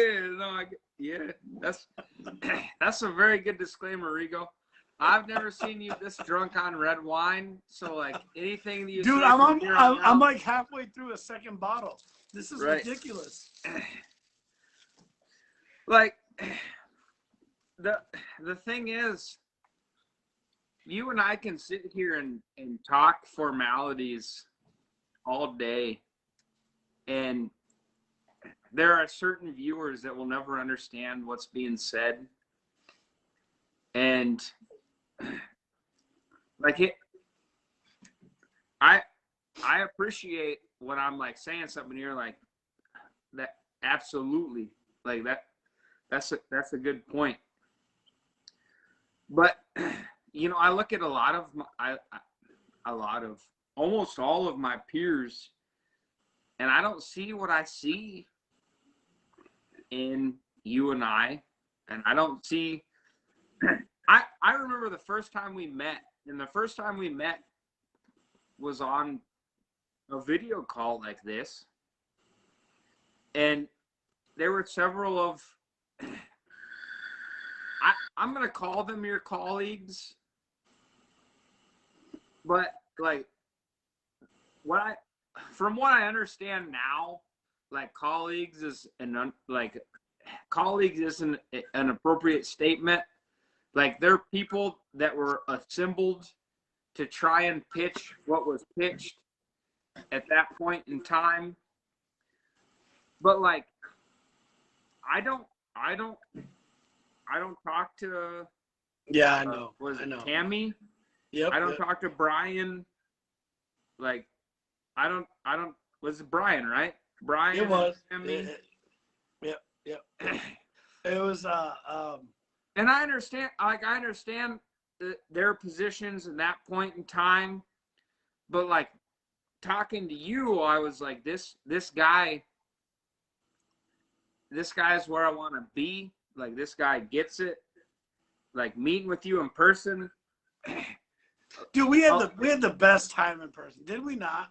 We absolutely did. I had tickets to a concert that night, and I skipped the concert. And then we got drunk at my local bar, but like, that's the thing. Like, you can't, like, so many people are like, I need to be formal in these situations. And when we met, my beard was absolutely tamed. Like, my demeanor was tamed. I didn't say nearly what I said tonight. But you gotta feel people out. And I think that the night that we met, we gained a mutual respect for each other. Yep. And it was like, for me, I understood that you were working under an umbrella that you didn't really fit under. And you understood that I was working for a company that that you didn't fit under. Like, I wasn't where you were at the night that we met, and I'm still not where you are at. Oh, let me tell you something, brother. You have such a potential, it's not even funny. This is why I want to continue to invest in you. Right. See, here's the thing is that I love people, Tim, and you know that about me. I'm genuine. And the thing is that this is what makes the difference. This is why I want to keep pouring into you, is that you, Tim, are so genuine. Jesse came on for a few minutes and made a very simple comment. There is no money in the middle. Right. There is a whole group of people that I may not be able to connect with. Now, I connect with you, and you connected with me. And you've called on me a few times, and I'm happy to do whatever I can do to support you. But there are people that are looking for a Tim Broman. Right. And you need to understand that. You need to start to understand the value of who you are. This is the biggest, it is the biggest issue and the biggest opportunity of our era. You are building yourself as a brand in the perfect time. In social media. The period. In all of existence that we know of today, it is your time to create who you are and create your brand, Tim's brand. Right. And this is the thing that I try to help people with, is that you have a brand. But who I picture myself as in the past year, little over a year, I've gained 3,000 followers on social media because of guns. And I'm like, I love guns and I love who I am in the gun community. Yeah. But like who I am professionally, it is a little bit more than that. And I still try to maintain that. Like I've got friends in quality who work in the firearms industry who I maintain what I would consider a close relationship with. Yeah.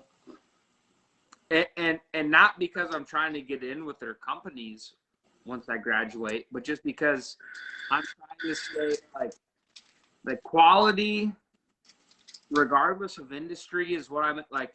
My quality experience started in aviation and ended in renewables, and now I'm going to school. My major interest is firearms. If I can do something that involves firearms, but also quality, I'm a problem solver. Yes, you are. I like being presented a challenge regardless of what it is, and solving it, whether it's, whether it's a logistics solution, whether it's an engineering solution, whether it's a monetary solution. Like I enjoy being presented with a problem that I can solve using whatever experience that I have. Like I consider myself with a broad range of experience in the field that I consider myself proficient in, which is quality. And there's so many people that like look at quality and they say, what the fuck is quality? You know what I mean? Like there's so many people that look at quality and they go, what the fuck is quality? And there's a lot of fucking weirdos in quality. But yes, there is. And here's the thing: is one of the things that I work with my team and work with my people is understanding how to find your perfect client, how to find your avatar, and right. that's is we live in an era where business is changing, and certain people are still fighting. They're still fighting that business is changing. Right. Listen, I've been in sales in our industry, the industry that you and I have both built ourselves in for years. So I got in 2007, 2008. Mm-hmm. We are professional network marketers. Now, whether people want to admit that or not, that's up to them. You're personable or you're not. It's real simple, dude. And whether people want to admit that or not, like I said, is really up to them. But that's really what we come down to is can the client, can the person that we're working with trust us? Now, anyone who's ever worked with me knows that I will go to the end of the line for them, whether it's a client or whether it's a customer. And I treat them both very much the same. Right. I absolutely will. And when they know that that's genuine, this is where success grows. Because I'm genuine in my want and ability to help my relationship grow. I'm going to tell you the truth, whether it benefits me or not. Okay. That's it. Like you're going to be pissed off at me because I told you the truth, or you're going to respect the fact that I told you the truth. Like that's it. That's it. But that's exactly it, Tim. Right. That's exactly it. And so this goes back to your comment sometime back. Hours. Yeah. I don't know how long we've been on. I don't know. But it goes back. And when you understand that there is a security, not an insecurity, but there is a security in knowing who you are in any level, whether you're involved in politics, whether you're involved in commerce, whether you're involved in network marketing, whether you're involved, it doesn't matter what you're involved in. When you are confident in who you are, listen, there are eras of your life where you will grow and you will learn. That comes down to a separate subject. That comes down to, are you mentoring? Are you learning? Are you taking in knowledge? Are you building on yourself? But you don't accepting your faults and learning. But that's it. Them. But you don't need to be worrying about that. You need to be worrying about growing. Because if you're not stepping up, if you're not, so one of the things about one of my other companies is called 11 Industries. That entire premise is based on a premise of a 10x plus 1. It's a 10 plus 1 premise. It's the idea that you and I have both been in environments where we had a level that we were to perform. You in the military, me in sports, me in sales. It doesn't matter what it was. We had a level we were to perform. And then there was a moment where we were good with what we needed to do. It was okay. We were accepted. We were accepted at that level. And we decided to give that +1. It is the 10 plus 1 attitude. It is the idea of the 11. It's the 10 plus 1 that makes people grow out of one area and know that building building something that's exponential. You know, people are like, oh, I worked hard, I did my job. Listen, that was your job. That was your value. You didn't do anything outside of the ordinary. If you look at exponential growth, you haven't grown any. Oh, yeah, but I worked hard. Great. You worked hard. That's expected. Right. That is your role. It doesn't matter where you are in your role. That was expected. Everybody needs to work hard. Absolutely. Period. Like, Absolutely. what do you want? You want a fucking cake? Right. Welcome to life, dude. Right. All right, hold on. I gotta get my charger in. Donnie's getting our charger hooked up because I'm fucking dying over here. Dude, you hooking up your fucking iPad to a car battery? What's going on? The fuck, dude? Dude, I gotta get my charger going. Did you plug it up? Yes, sir. All right. All right. Rigo. Yeah, you know what? Hold on. Chandler said something great. Hard work isn't an accomplishment. Dude, that's fucking spot on. No. Hard work is not an accomplishment. No. You're absolutely right. Hard work is expected. That's right. Hard work is expected as long as you're in a position making more than $15 an hour.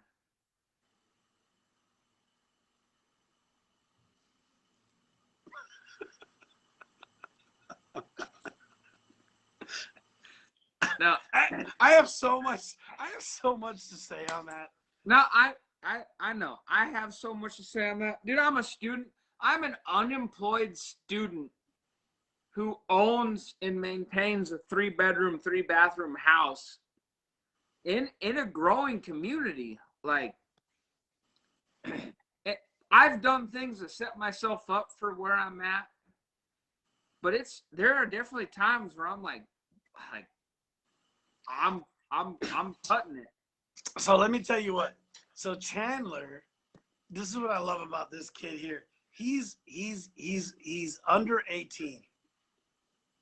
So this is one of the beauties of the positive side of the younger generation. And what does he say? He says running the window at Hardee's ain't worth 15 bucks. You're absolutely right. You're absolutely right. Those environments were designed to do what? They were designed to help youth learn how to enter the workforce. They weren't designed to support the family. All right, Tim, here's the deal. I have been sitting here for some time. I'm going to take a simple break. I'm going to give you the platform. Why don't you go ahead and just speak your mind? Listen, don't go away. Where are you going? I need just a moment. I can hear you. I need just a moment. Please go right ahead. I'm gonna wait. I don't know. I'm gonna wait till you get back to say like the deep end of what I'm gonna say, because I want to like talk to you like person to person. But I'll let you go away. Okay. So, okay. I'll be right back. For those of you that don't know, Rigo and I met,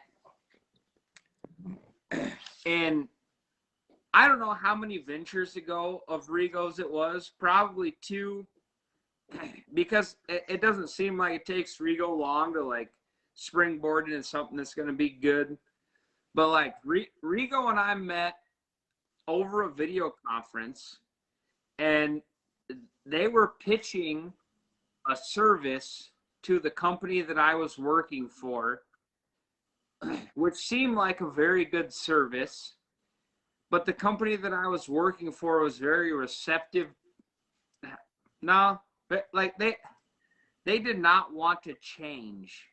They were not very receptive to change. Like they wanted to stay the way that they were. They wanted to keep 30,000 lines in an Excel document worth of information, instead of allowing us to take automated information that I could adjust at my whim and understand the data from all of these lines in a way that made sense to me. They wanted me to continue to try and analyze 30,000 lines of data in a rudimentary way. And Rigo was part of that solution for me. And I was very on board with that solution, and I was a big proponent of that solution. And I can almost guarantee you to this day that solution did not take place since I quit. Like,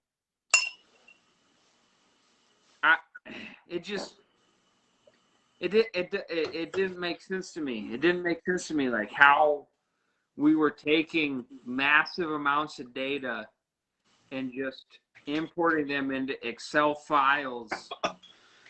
And I don't even want to go there. Dude, okay, good. Because I haven't done shit with Excel since I quit that job. And it feels great. Like, it feels great to me. Like, it feels great to me, man. Anyway, all right. So you want to take a break? Yeah, so we're good. So anyways, for those of you guys who are actually still watching, so we actually have quite a few folks watching tonight. So if you don't know, my name is Rigo Murillo, and my guest tonight is Tim Cromer. So a good friend of mine, but also somebody that is in. We didn't meet like, hey, let's be friends. Like, we met in a very professional setting. Oh, absolutely. We met in an absolute professional setting. Gained a mutual respect for each other, and have chosen to stay in contact with each other. That's right. Over the years. That's right. Over the last few years. Right. And the reason why is why is that, Tim? Let me explain something to you. Because you have the same ambition as I do. And that is to grow your network. And that is to be better than you are today.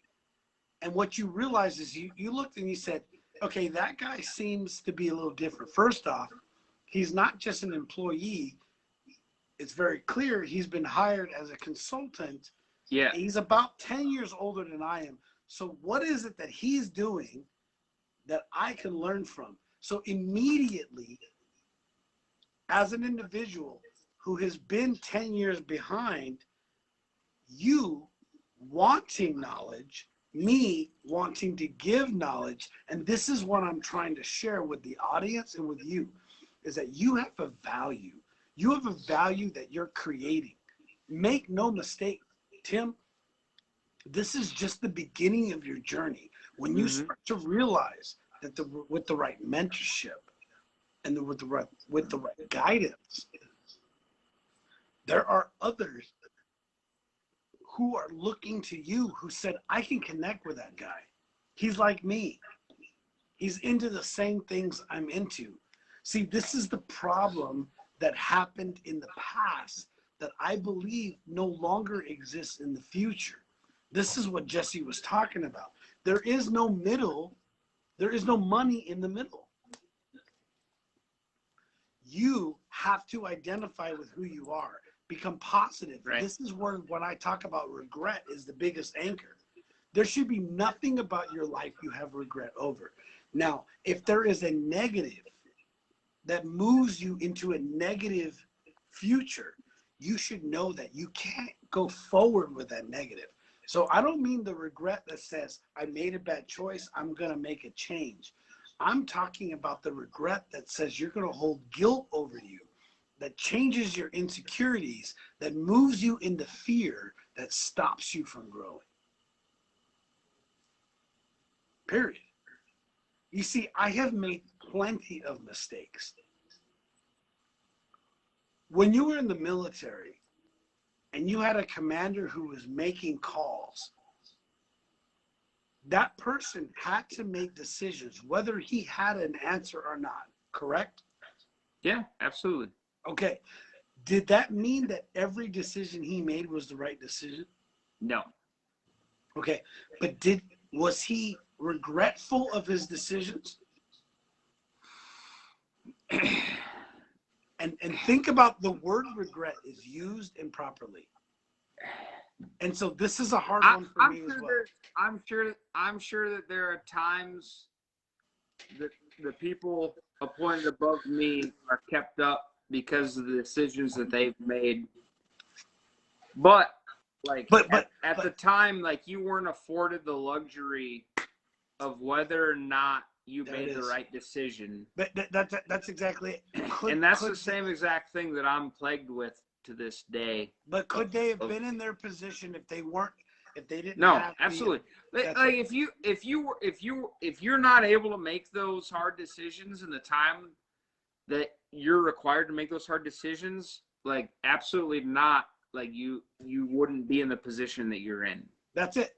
And that's exactly it. Listen, I have made a lot of decisions, Tim, that I wasn't necessarily like. I didn't sit there and was like, wow, that was a great choice.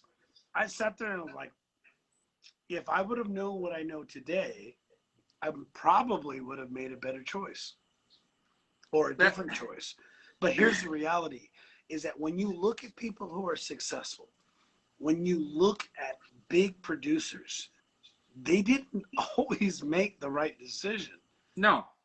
But here's the key. They made a choice. And they had the guts to make a decision. You see, you, unlike very many, but you are one of those that I have found in my life, in people that I've met, that were willing to make a decision.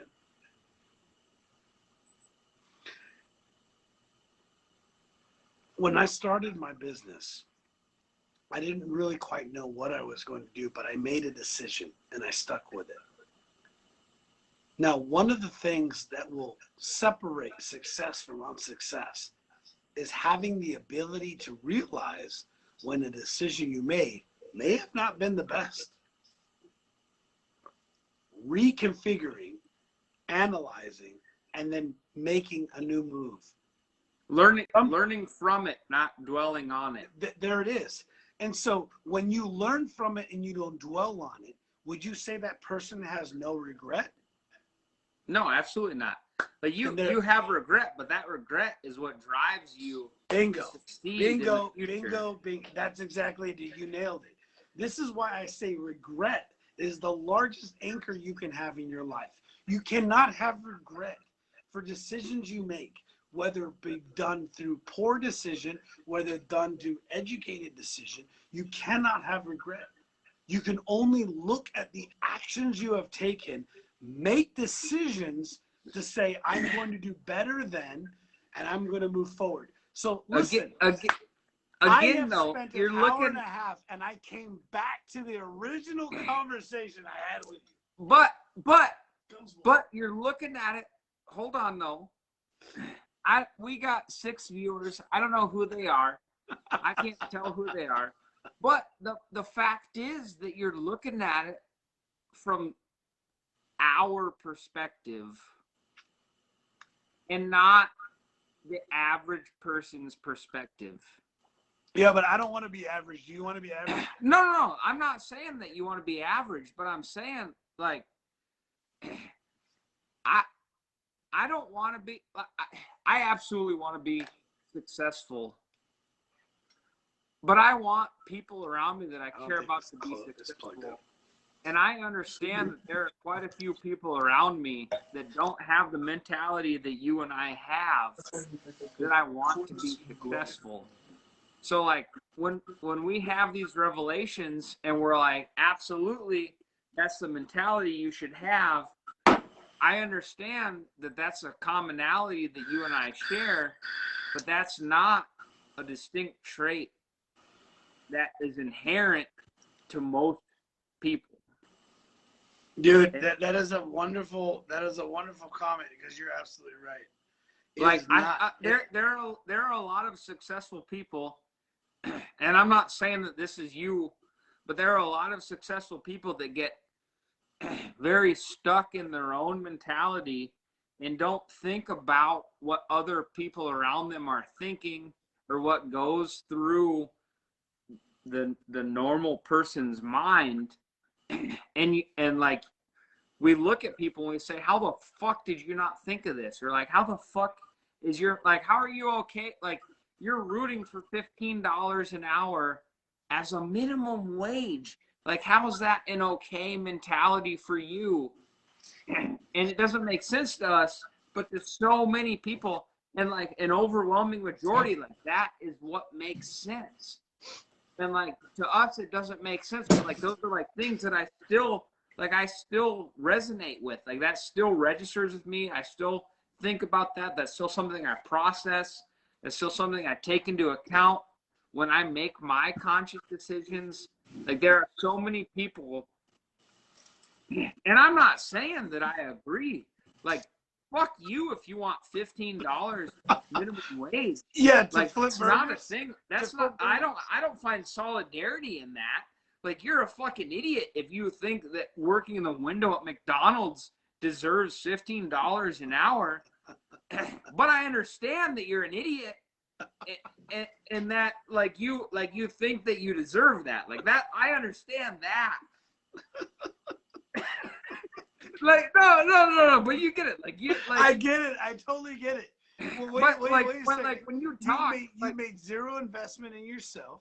right? You made zero investment in being better, and you want to work a job that was designed for teenagers, Right. to enter the workforce, and you want to support your family on that. Right. And so instead of making yourself better, you want us to pay for your Exactly. your lack of desire to become better.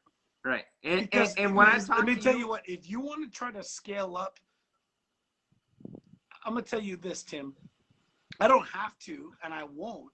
But if you want to try to measure in the sense of, oh, all of the issues that have happened, you want to talk about growing up in the wrong environment, I guarantee you, every horrible element of environment, I got you beat.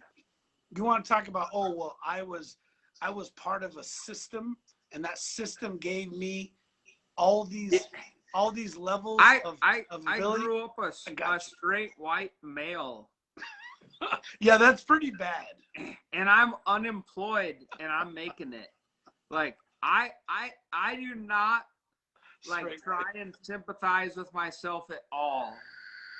Here you go. Like I do not say ever that like I had it rough.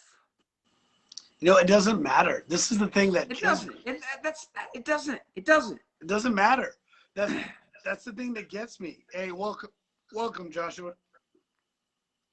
I've grown up in so many different environments, and here's the thing I've told people.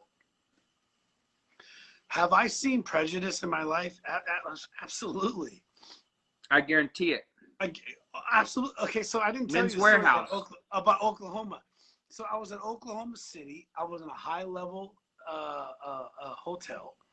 I just got Corey was like, oh, and we started talking about the game and who was playing. The point is that the next morning I got up and I was waiting outside, and there was a woman that was next to me. We had a little bit of a conversation, and I was dressed up because I was in a corporate world, but I was a little more tan, a little more brown. Right. And she was being very kind. She wasn't trying to be rude at all. But I was dressed in a suit because I was living in a corporate world. Right. So she had asked me at that moment if, after a little bit of banter, a little bit of conversation, if I was going to go ahead and get her car. She thought you were fucking. She thought I was a valet. Jesus. And at that moment, the valet had pulled up with my new Cadillac. And so I said, you know what? There's young men over there would probably be very, very happy to help you. And I remember her face. I'll never forget the face she had when she realized that she thought because I was a different color that I was valet. Because I had a tattoo on my neck. How do you see who's on here? You know what? I don't know. Like, how do I make sure I'm not gonna say something that offends my grandmother? Listen, you don't have to worry about that on my page. No, I'm not talking about your. I'm saying like my grandmother. I can't guarantee you that my grandmother wouldn't do the same to you. But here's the thing: was that? But you didn't let that discourage you. No, but here's the thing: is that it never hurt me. Right. When a person would do that, I never treated them in any way like they were less than. Because here's what I realized: the word minority. Understand where I came from. My father and my mother were two different generations, and there were two different genetic codes. And in their passion, they created me. That's a power amplifier for you. That's right. Now listen to me. They created me. Right. I never used somebody's opinion or somebody's thought as a depression. Right. I never used it either as some sort of fuel to become better than. The way I looked at it was I, as an individual, I have my own identity, an identity that I am absolutely proud of. And that woman who made that decision that day, if I would have acted in an inappropriate way, if I was to hold her in some level of contempt, would that have done benefit, or would that have caused a regression? It would have reassured. That's right. The improper thoughts that she had. That's no, right. So absolutely. instead, I treated her with level of respect, and I gave her the opportunity to back out of her own prejudice in a way that I treated her with absolute respect. I said, you know what? I am not the valet, but those folks over there, they would likely be happy to help you. And I said, have a wonderful day. And it wasn't with disregard. It wasn't in contempt. And I went and I tipped my valet. I got into my brand new Cadillac that was about a 1.5-year-old Cadillac at the time. And I drove away. And I remember thinking, you know what? I hope that woman realizes that she needs to be, in today's day, a lot more careful on what she thinks or predicts. Perceives. There it is. Yeah. Perceives. Now, I didn't hold them to it, but I never forgot that memory. So here I am today, the president of my HOA with nearly 600 homes, millions of dollars of homes. I have a business that creates over 7 figures in revenue. Yes, I have a tattoo on my neck. And one of the things is I decided nearly 4 years ago that I was going to be done with pretending to be anybody but me. Right. And that the more secure in who I am, I became, the more successful in my business I became. And that is the biggest thing that I'm trying to share with people, is that we no longer live in an era where you can allow, if you are literally living in a period of time in your mind that you think race or any other attribute that could be a crutch, a limit. If you, bingo, dude, if you are living in your mind in a place where you think that there is a limit to your possibilities, you are your problem. Because the world is not accepting you as that. You are creating that. The world has long past moved past it. You create that limit for yourself. I'm a white man. Yeah, you're pretty white. I am. I'm a white man, and I'm like, maybe I shouldn't get tattoos. And like, you're obviously Hispanic, and like saying like, dude, fuck you. Like, tattoos are cool. Hell yeah. I fucking know. I know tattoos are cool. Like I love tattoos. Like, I have a lot of tattoos that you can't see in business attire, but like, there's so many people that want to limit that, but like you like walked away and you're like, I'm gonna give you your spot, but you didn't give me my spot. Go ahead, have your spot. Hey, listen, And- I gave you. It was your spot. You could have done with what you wanted. No, like you walked away, but not like long enough. And you didn't shut up long enough for me to like fucking like here. Hold on. Here, like here's my thing. Here's my thing. Like I understand. I'm gonna say that, like, from my perspective, and you can tell me I'm wrong, I understand what you're doing in your current business. And I respect what you're doing in your current business. And the way that you are building your business is by knowing people like me and people like you who want to break away from the norm, and they're wanting to do their thing.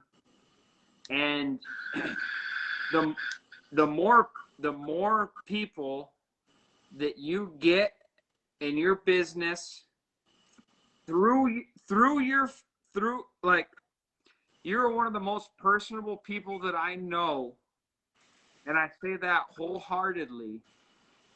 But the more people that are building your business, and the more people that are selling annuities, and the more people that are doing what needs doing, because you know all of these people and you're as personable as you are, is what's setting you up where you're at. And I understand that, and I respect that, and I think that is awesome. And you and I have talked about it several times, at least 2 or 3 times on the phone. And Yeah. no, seriously, like we have. And even over video, like we've probably talked it two about times verbally, and we've probably talked once over video chat before.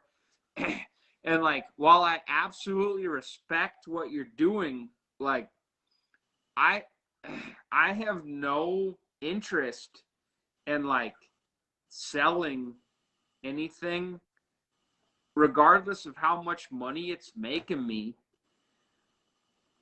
Like I understand annuities to an extent. Like I understand that like there's something from annuities that can make me money as an individual. Yep. But like the selling of annuities, the selling of life insurance, like I'm not a salesman. I'm not good. So you know me as a salesman hater. What I've realized is we are all in sales. And what I realized a long time ago, and funny enough, I was forced into this position by a person I did not like. Right. But one of the things that gentleman did for me is he helped me realize that sales, true sales, is about connecting with the other person. Tim, right. Do you or do you not like helping other people that you meet? Dude, I hate every fucking person in this world. So, as somebody who knows you, I know that is the biggest load of bullshit. Because you want to know something? When you connect with somebody, you want to help that person. Yeah. No, you are sincere. And this is what makes good salespeople. Life is sales. I realized that years ago. So Tim Knudsen, listen, Tim Knudsen. You're absolutely selling yourself to every person you meet. I get that. Sorry, continue. Tim Knudsen helped me realize this, because I was like, I'm operations, I'm not sales, I'm all about field work. I climb turbines, I do this, I do that. Right. And he's like, no, you're not. And he's like, and I'm like, what do you mean? He's like, you're a problem solver, Rigo. You were born to be in business development. You were born to be in sales. See, now you're just targeting your fucking speech towards me. I'm just telling you, dude. I was you. I'm Listen, absolutely a problem solver. I was you. 10 years ago, I was you. I'm operations. I'm this. I'm a problem solver. And it took somebody older than me to say, no, no, no. You're bigger than that. You see, Tim, one of the things that I want you to understand, and others who are like you, is that you have so much more to offer. Right. And there are others who could connect with you, who may not connect with me, that need your voice. They need your voice. And they want to trust you because they connect with you. Now, you and I are a lot alike, so they may connect with me, but there are others like us with the same knowledge, with the same ability to help them. They won't connect with them. I'm very, very, very technical in nature. So, like, how do you approach like a monetary thing with a technical mindset? Because I know that you're technical as well. I am. Like, how do you approach a monetary problem with a technical mindset? And maybe it's not even a problem. Like, I like probably most of the people that you deal with, like, money is not a problem. Like, you're just trying to get, like, you're trying to like exacerbate the fact that money is their solution. Okay, Like, so give me a good example. Give me an example. So here's an example. Like when I was working in wind, I was dealing with, we have technical issues that are affecting the global fleet. Okay. How do you solve this problem? Okay. And when I talk to you Yep. about potentially being in business, Yep. it's mostly how many people do you know that want to get into annuities? And I'm like that, I have zero interest in that. Like, I have zero interest. Like, Of course you do. You want to know why? You want to know why you have zero interest? Hold on. Like, I understand the monetary thing, but to me, money isn't a thing, and that's exactly why I quit what I quit, because I was making 100 fucking K a year. Yep. As a single man in my own house. Yep. Like, doing what I wanted to do. Yep. And I was like that's decent money for no, what I'm decent. doing. You, according to the economic scale, you were part of the 1%. You Right, were part but of the like, problem. You were part of the problem of the United no, I get that, but what I'm saying is like, when I think about what you're doing now, and I don't mean this with any disrespect, because you're like, I respect the game. I absolutely respect what you're doing. I absolutely respect the, like, I know that we talked when COVID first started, and it was like, I need a mentality shift. I need to understand what's going on in the market. I need to understand what's going to be. I need to understand what's going to be marketable. I need to understand what's going to be, what's going to, like, gain me. And this is, when I say me, I mean you. Like, what's going to provide for my family. I understand that, and you found that thing. And that's awesome. And I absolutely respect that. And I absolutely look up to you as a mentor.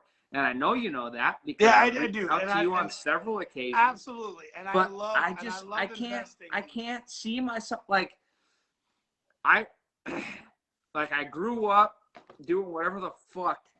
I was a jet mechanic, and then I was a fucking quality engineer, and now I'm like, I talk to you, and I'm like, the thought of what you're doing. doesn't So- excite me. So The thought- so the here's thought- where I'm at. So here's Hold where on, I'm hold at, Tim. Give me, Let me stop. give me like 15 more seconds. Okay, all right. It's all 15 yours. more seconds. It's all yours. The thought of the money that you're making from the discussions that we've had Yep. absolutely excites me. But the thought of what you're doing to make that money does not resonate with me. I'm like, if I'm making that money, but I'm doing something that doesn't motivate me, Yeah. what's yeah. the point? So you nailed it. You nailed it. It has to be a motivation. And this is what I'm trying to bring to you is, what is your motivation? So I have multiple streams of income. I have one primary level of income.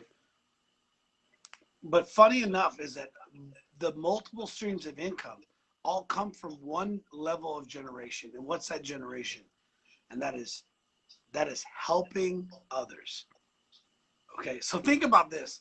There are people That's based on a team you've built. No. Think about this. There are people that pay a lot of money for the advice that I give right now in this entire. There are people that will take this and maybe they'll do something from it and maybe they're not. The value that I am giving, when I explain to you how to build an S Corp, do you know how many thousands of dollars I've spent to learn that information? How many tens of thousands of dollars?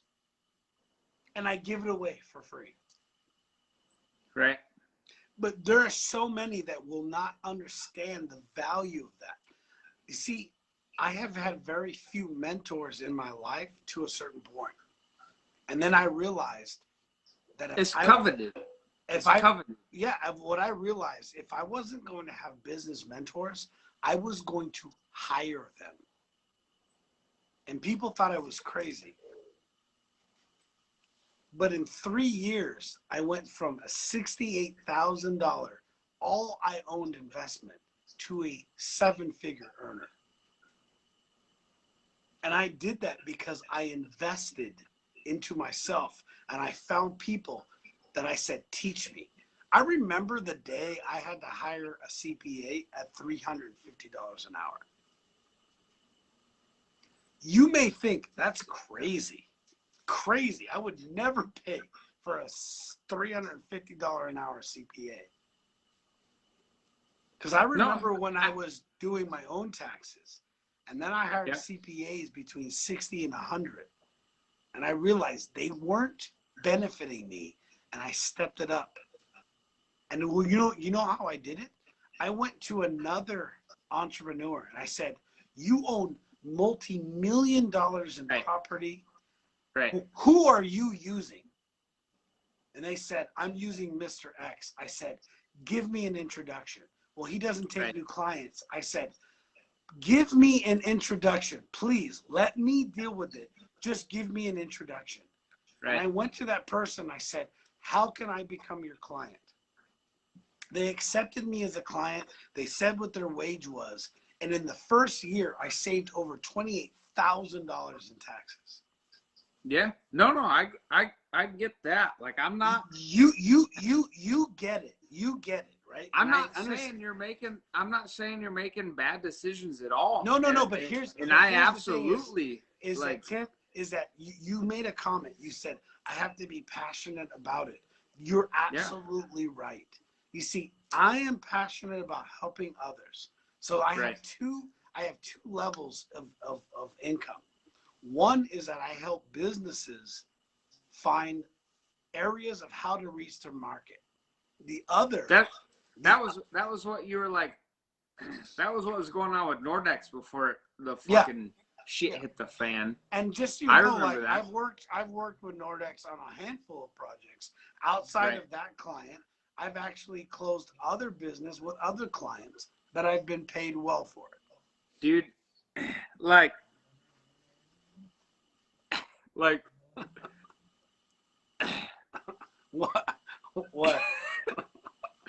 I've spent there's two people on this right now. Like, this is just us. Like, I've sat with you and like the most realist of real environments. And like, if people would pay me to be like, dude, I could fucking find you the person for this job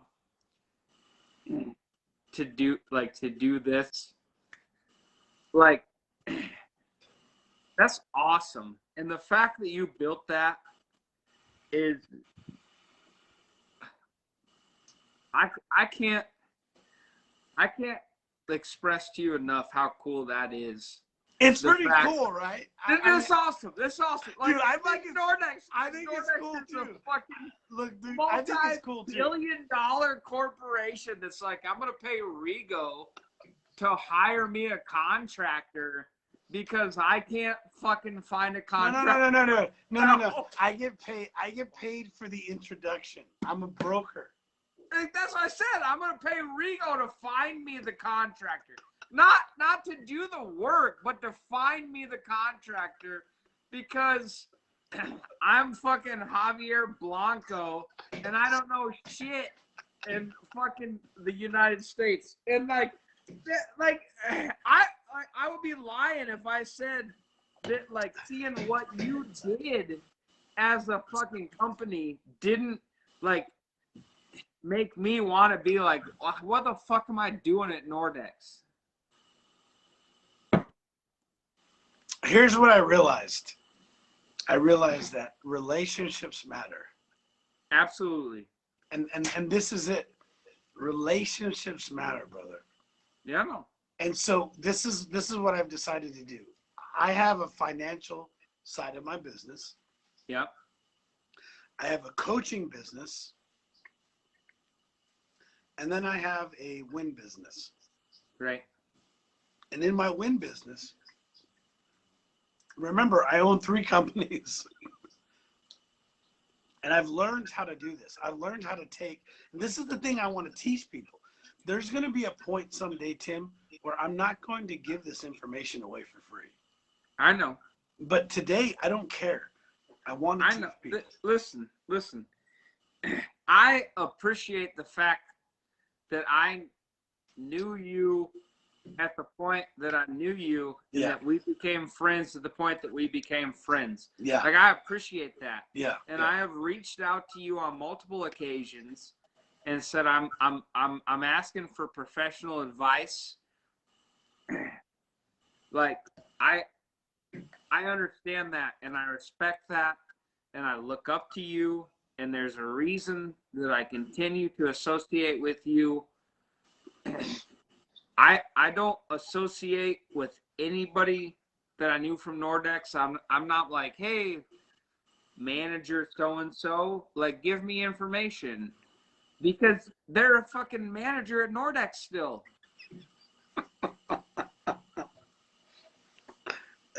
You know what I mean? Like, no, but you get what I mean. Like, I do, dude. like, I do. Like, those guys were making 2 to 3 times my salary while I was there, and I'm not like, hey, give me insight, because that's not what I want. I don't want 2 to 3 times my salary, but at the same time, like, I still want to be doing something that I'm passionate about. Like, I want to be doing Tim, technical let me tell work. You what. First off, you're my friend. You're my friend. I know. You're my friend. So we're never gonna stop talking, and you don't want to know why we're never gonna stop talking, because you're not okay with where you are today. Right. That's why we're gonna stop talking. I'm an unemployed student. I'm absolutely not okay. Yeah. Being an unemployed student. Listen, not okay with listen, being an unemployed student is nothing. Being an unemployed student when you're 30 and you own a house and a fucking new Jeep, like, being an unemployed student is like, that's right. You're out of your element. I am out of my element. You are a different breed. Let me explain why. Because you're willing to make the sacrifices that are needed. You're willing to step out. You're willing to reach out. You reached out to me on a number of occasions. Hey, listen, I'd love to get your insight. I'm doing a project. You've reached out to me more than once. And here's the thing, is that you're looking to better yourself. Now, one day I may or may not be the right mentor in your life. the point is, you're always looking for how you grow. I'm uncomfortable.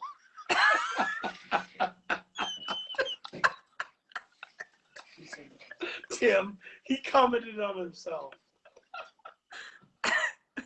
I'm uncomfortable. That's the thing, though. Like comfortability, like comfortability is the path to mediocrity, in my opinion. Like, if you're comfortable, you're inside your element, and you're just going with the flow. I don't want to be comfortable. I want to be uncomfortable.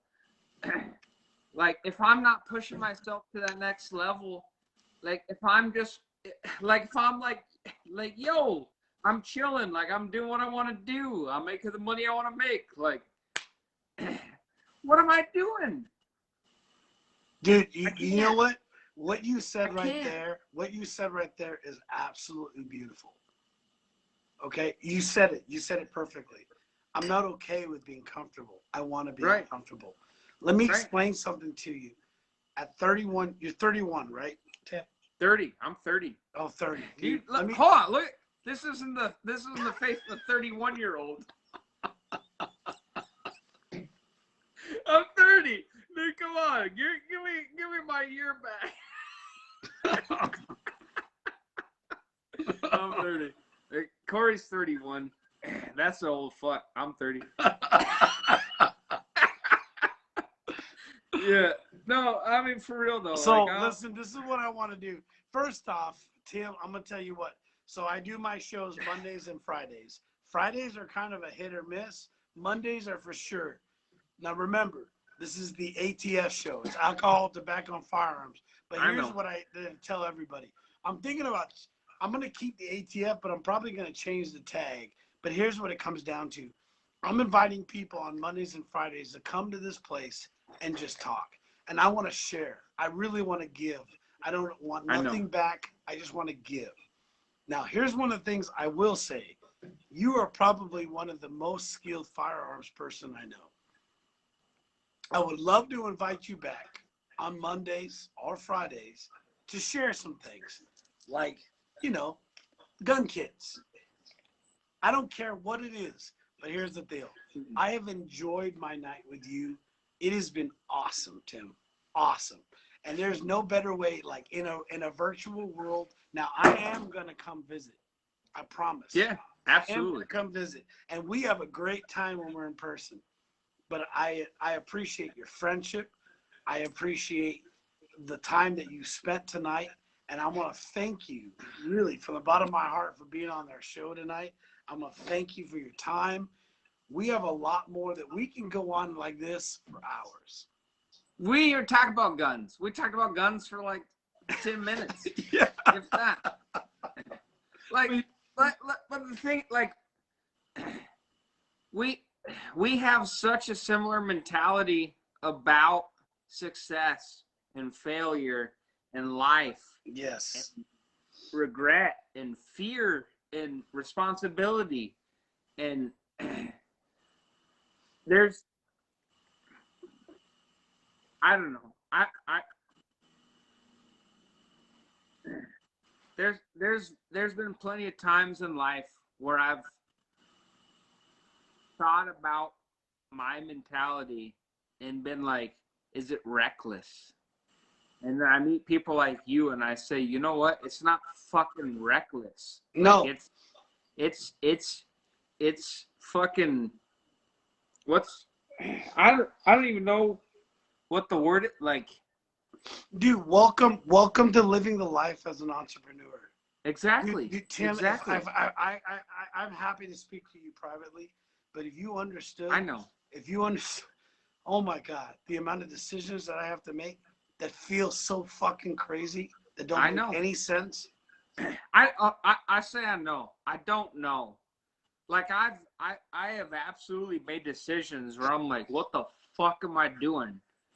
But I'm not gonna claim to know the decisions that you make. But like I appreciate you allow me. Obviously we've been drinking. Like I appreciate you allowing me on your live stream tonight. I appreciate the amount of people that have commented and been like, dude, it's been great. absolutely, It's like been what you great. guys are saying is reassuring. Like, fucking Victor. dude, I'm a fucking 30-year-old dude who quit my fucking good job. Good job. That's right. Like, I quit my good job because I was like, I'm not fucking satisfied. Tim, let me explain something to you. You are the bow. No one will understand it. I have done this for the last 20 years. Let me explain something. You are the bow. You are people will look and they're like, oh, you're crazy. Right. Dude, I went to college 8 years later. How many, dude, when you met me, did you think, this is Regal Murillo, did you think I was an electrical engineer? Come on, be honest. Dude, when I met you, I was at Nordex for like 3 years, and I met quite a few people who surprised me. Okay. It's wind. Dude, wind is a wild frontier. Like, wind, you could, like, look at me, and, like, in wind, you're like, dude, that dude's a fucking CEO. Like, you have no fucking clue what's going on in wind. I know. I know. Here, but like also like I don't look at somebody and judge them by their appearance. Like, I almost said something earlier, but you kept going. But I was like, dude, when I was in the military, I got out of the military at 24 years old. I had served 5 years. I don't see people for the age that they are. Like, Lance corporals for me as a sergeant were fucking 19 years old to 30 years old, depending on when they joined the military. Like, when I look at somebody, I have a very hard time seeing them as the age that they are. And, like, the experience that I had while I was in for those 5 years, I have a hard time relating with, like, people with similar experiences. Like, when I was interviewing for my job at Nordex, it was like these people were trying to like take my experience in a combat zone working on jet aircraft and saying like that probably didn't equate to working on wind turbines. And I was like know what I know now and the systems that I know now on wind turbines. I'm like, the shit that I did in Afghanistan as a Lance Corporal was so much more in depth than what you asked of me as a fucking quality engineer in wind. And I made so much more in wind than I was making as a fucking Lance Corporal in Afghanistan. Like, it doesn't make any fucking sense. But like when you interviewed me, you're like, you probably don't qualify for this job. But I got it. You know what I mean? Like, yeah, I got do. it.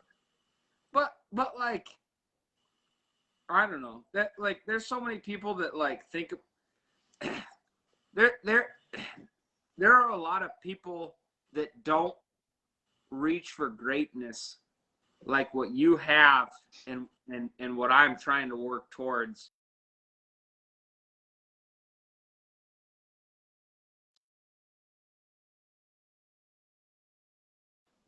I haven't accomplished much in my life, but I'm in the position that I'm in, and I'm gonna fucking take what you've done and say that it's not great because it makes me feel like I've done less to get to where I'm at. No, but that's the thing is Tim, is that my entire purpose and everything I'm doing is to, I mean, people may or may not believe this, but I am honestly trying to help people be better than what I was. It's the same investment I have in my kids. Thanks, Tony. It's the same investment I have in my friends. At a certain point, this information is not going to be free. I'm just being honest. Like, listen. You're gonna write a Rich Dad Poor Dad book. Yeah, I'll write a Rich Dad Poor Dad book. That's exactly it. Here's the deal. I have clients that pay me a lot of money for my information. I'm getting distracted. Hold on. There's a lot of, there's people that pay me a lot of money for my advice.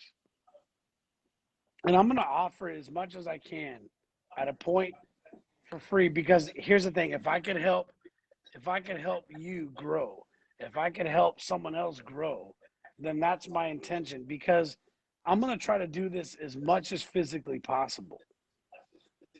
And because somebody else gave that time for me. Somebody else gave that time. Somebody else gave that time to help me grow and get to this point. But one day I may be too busy.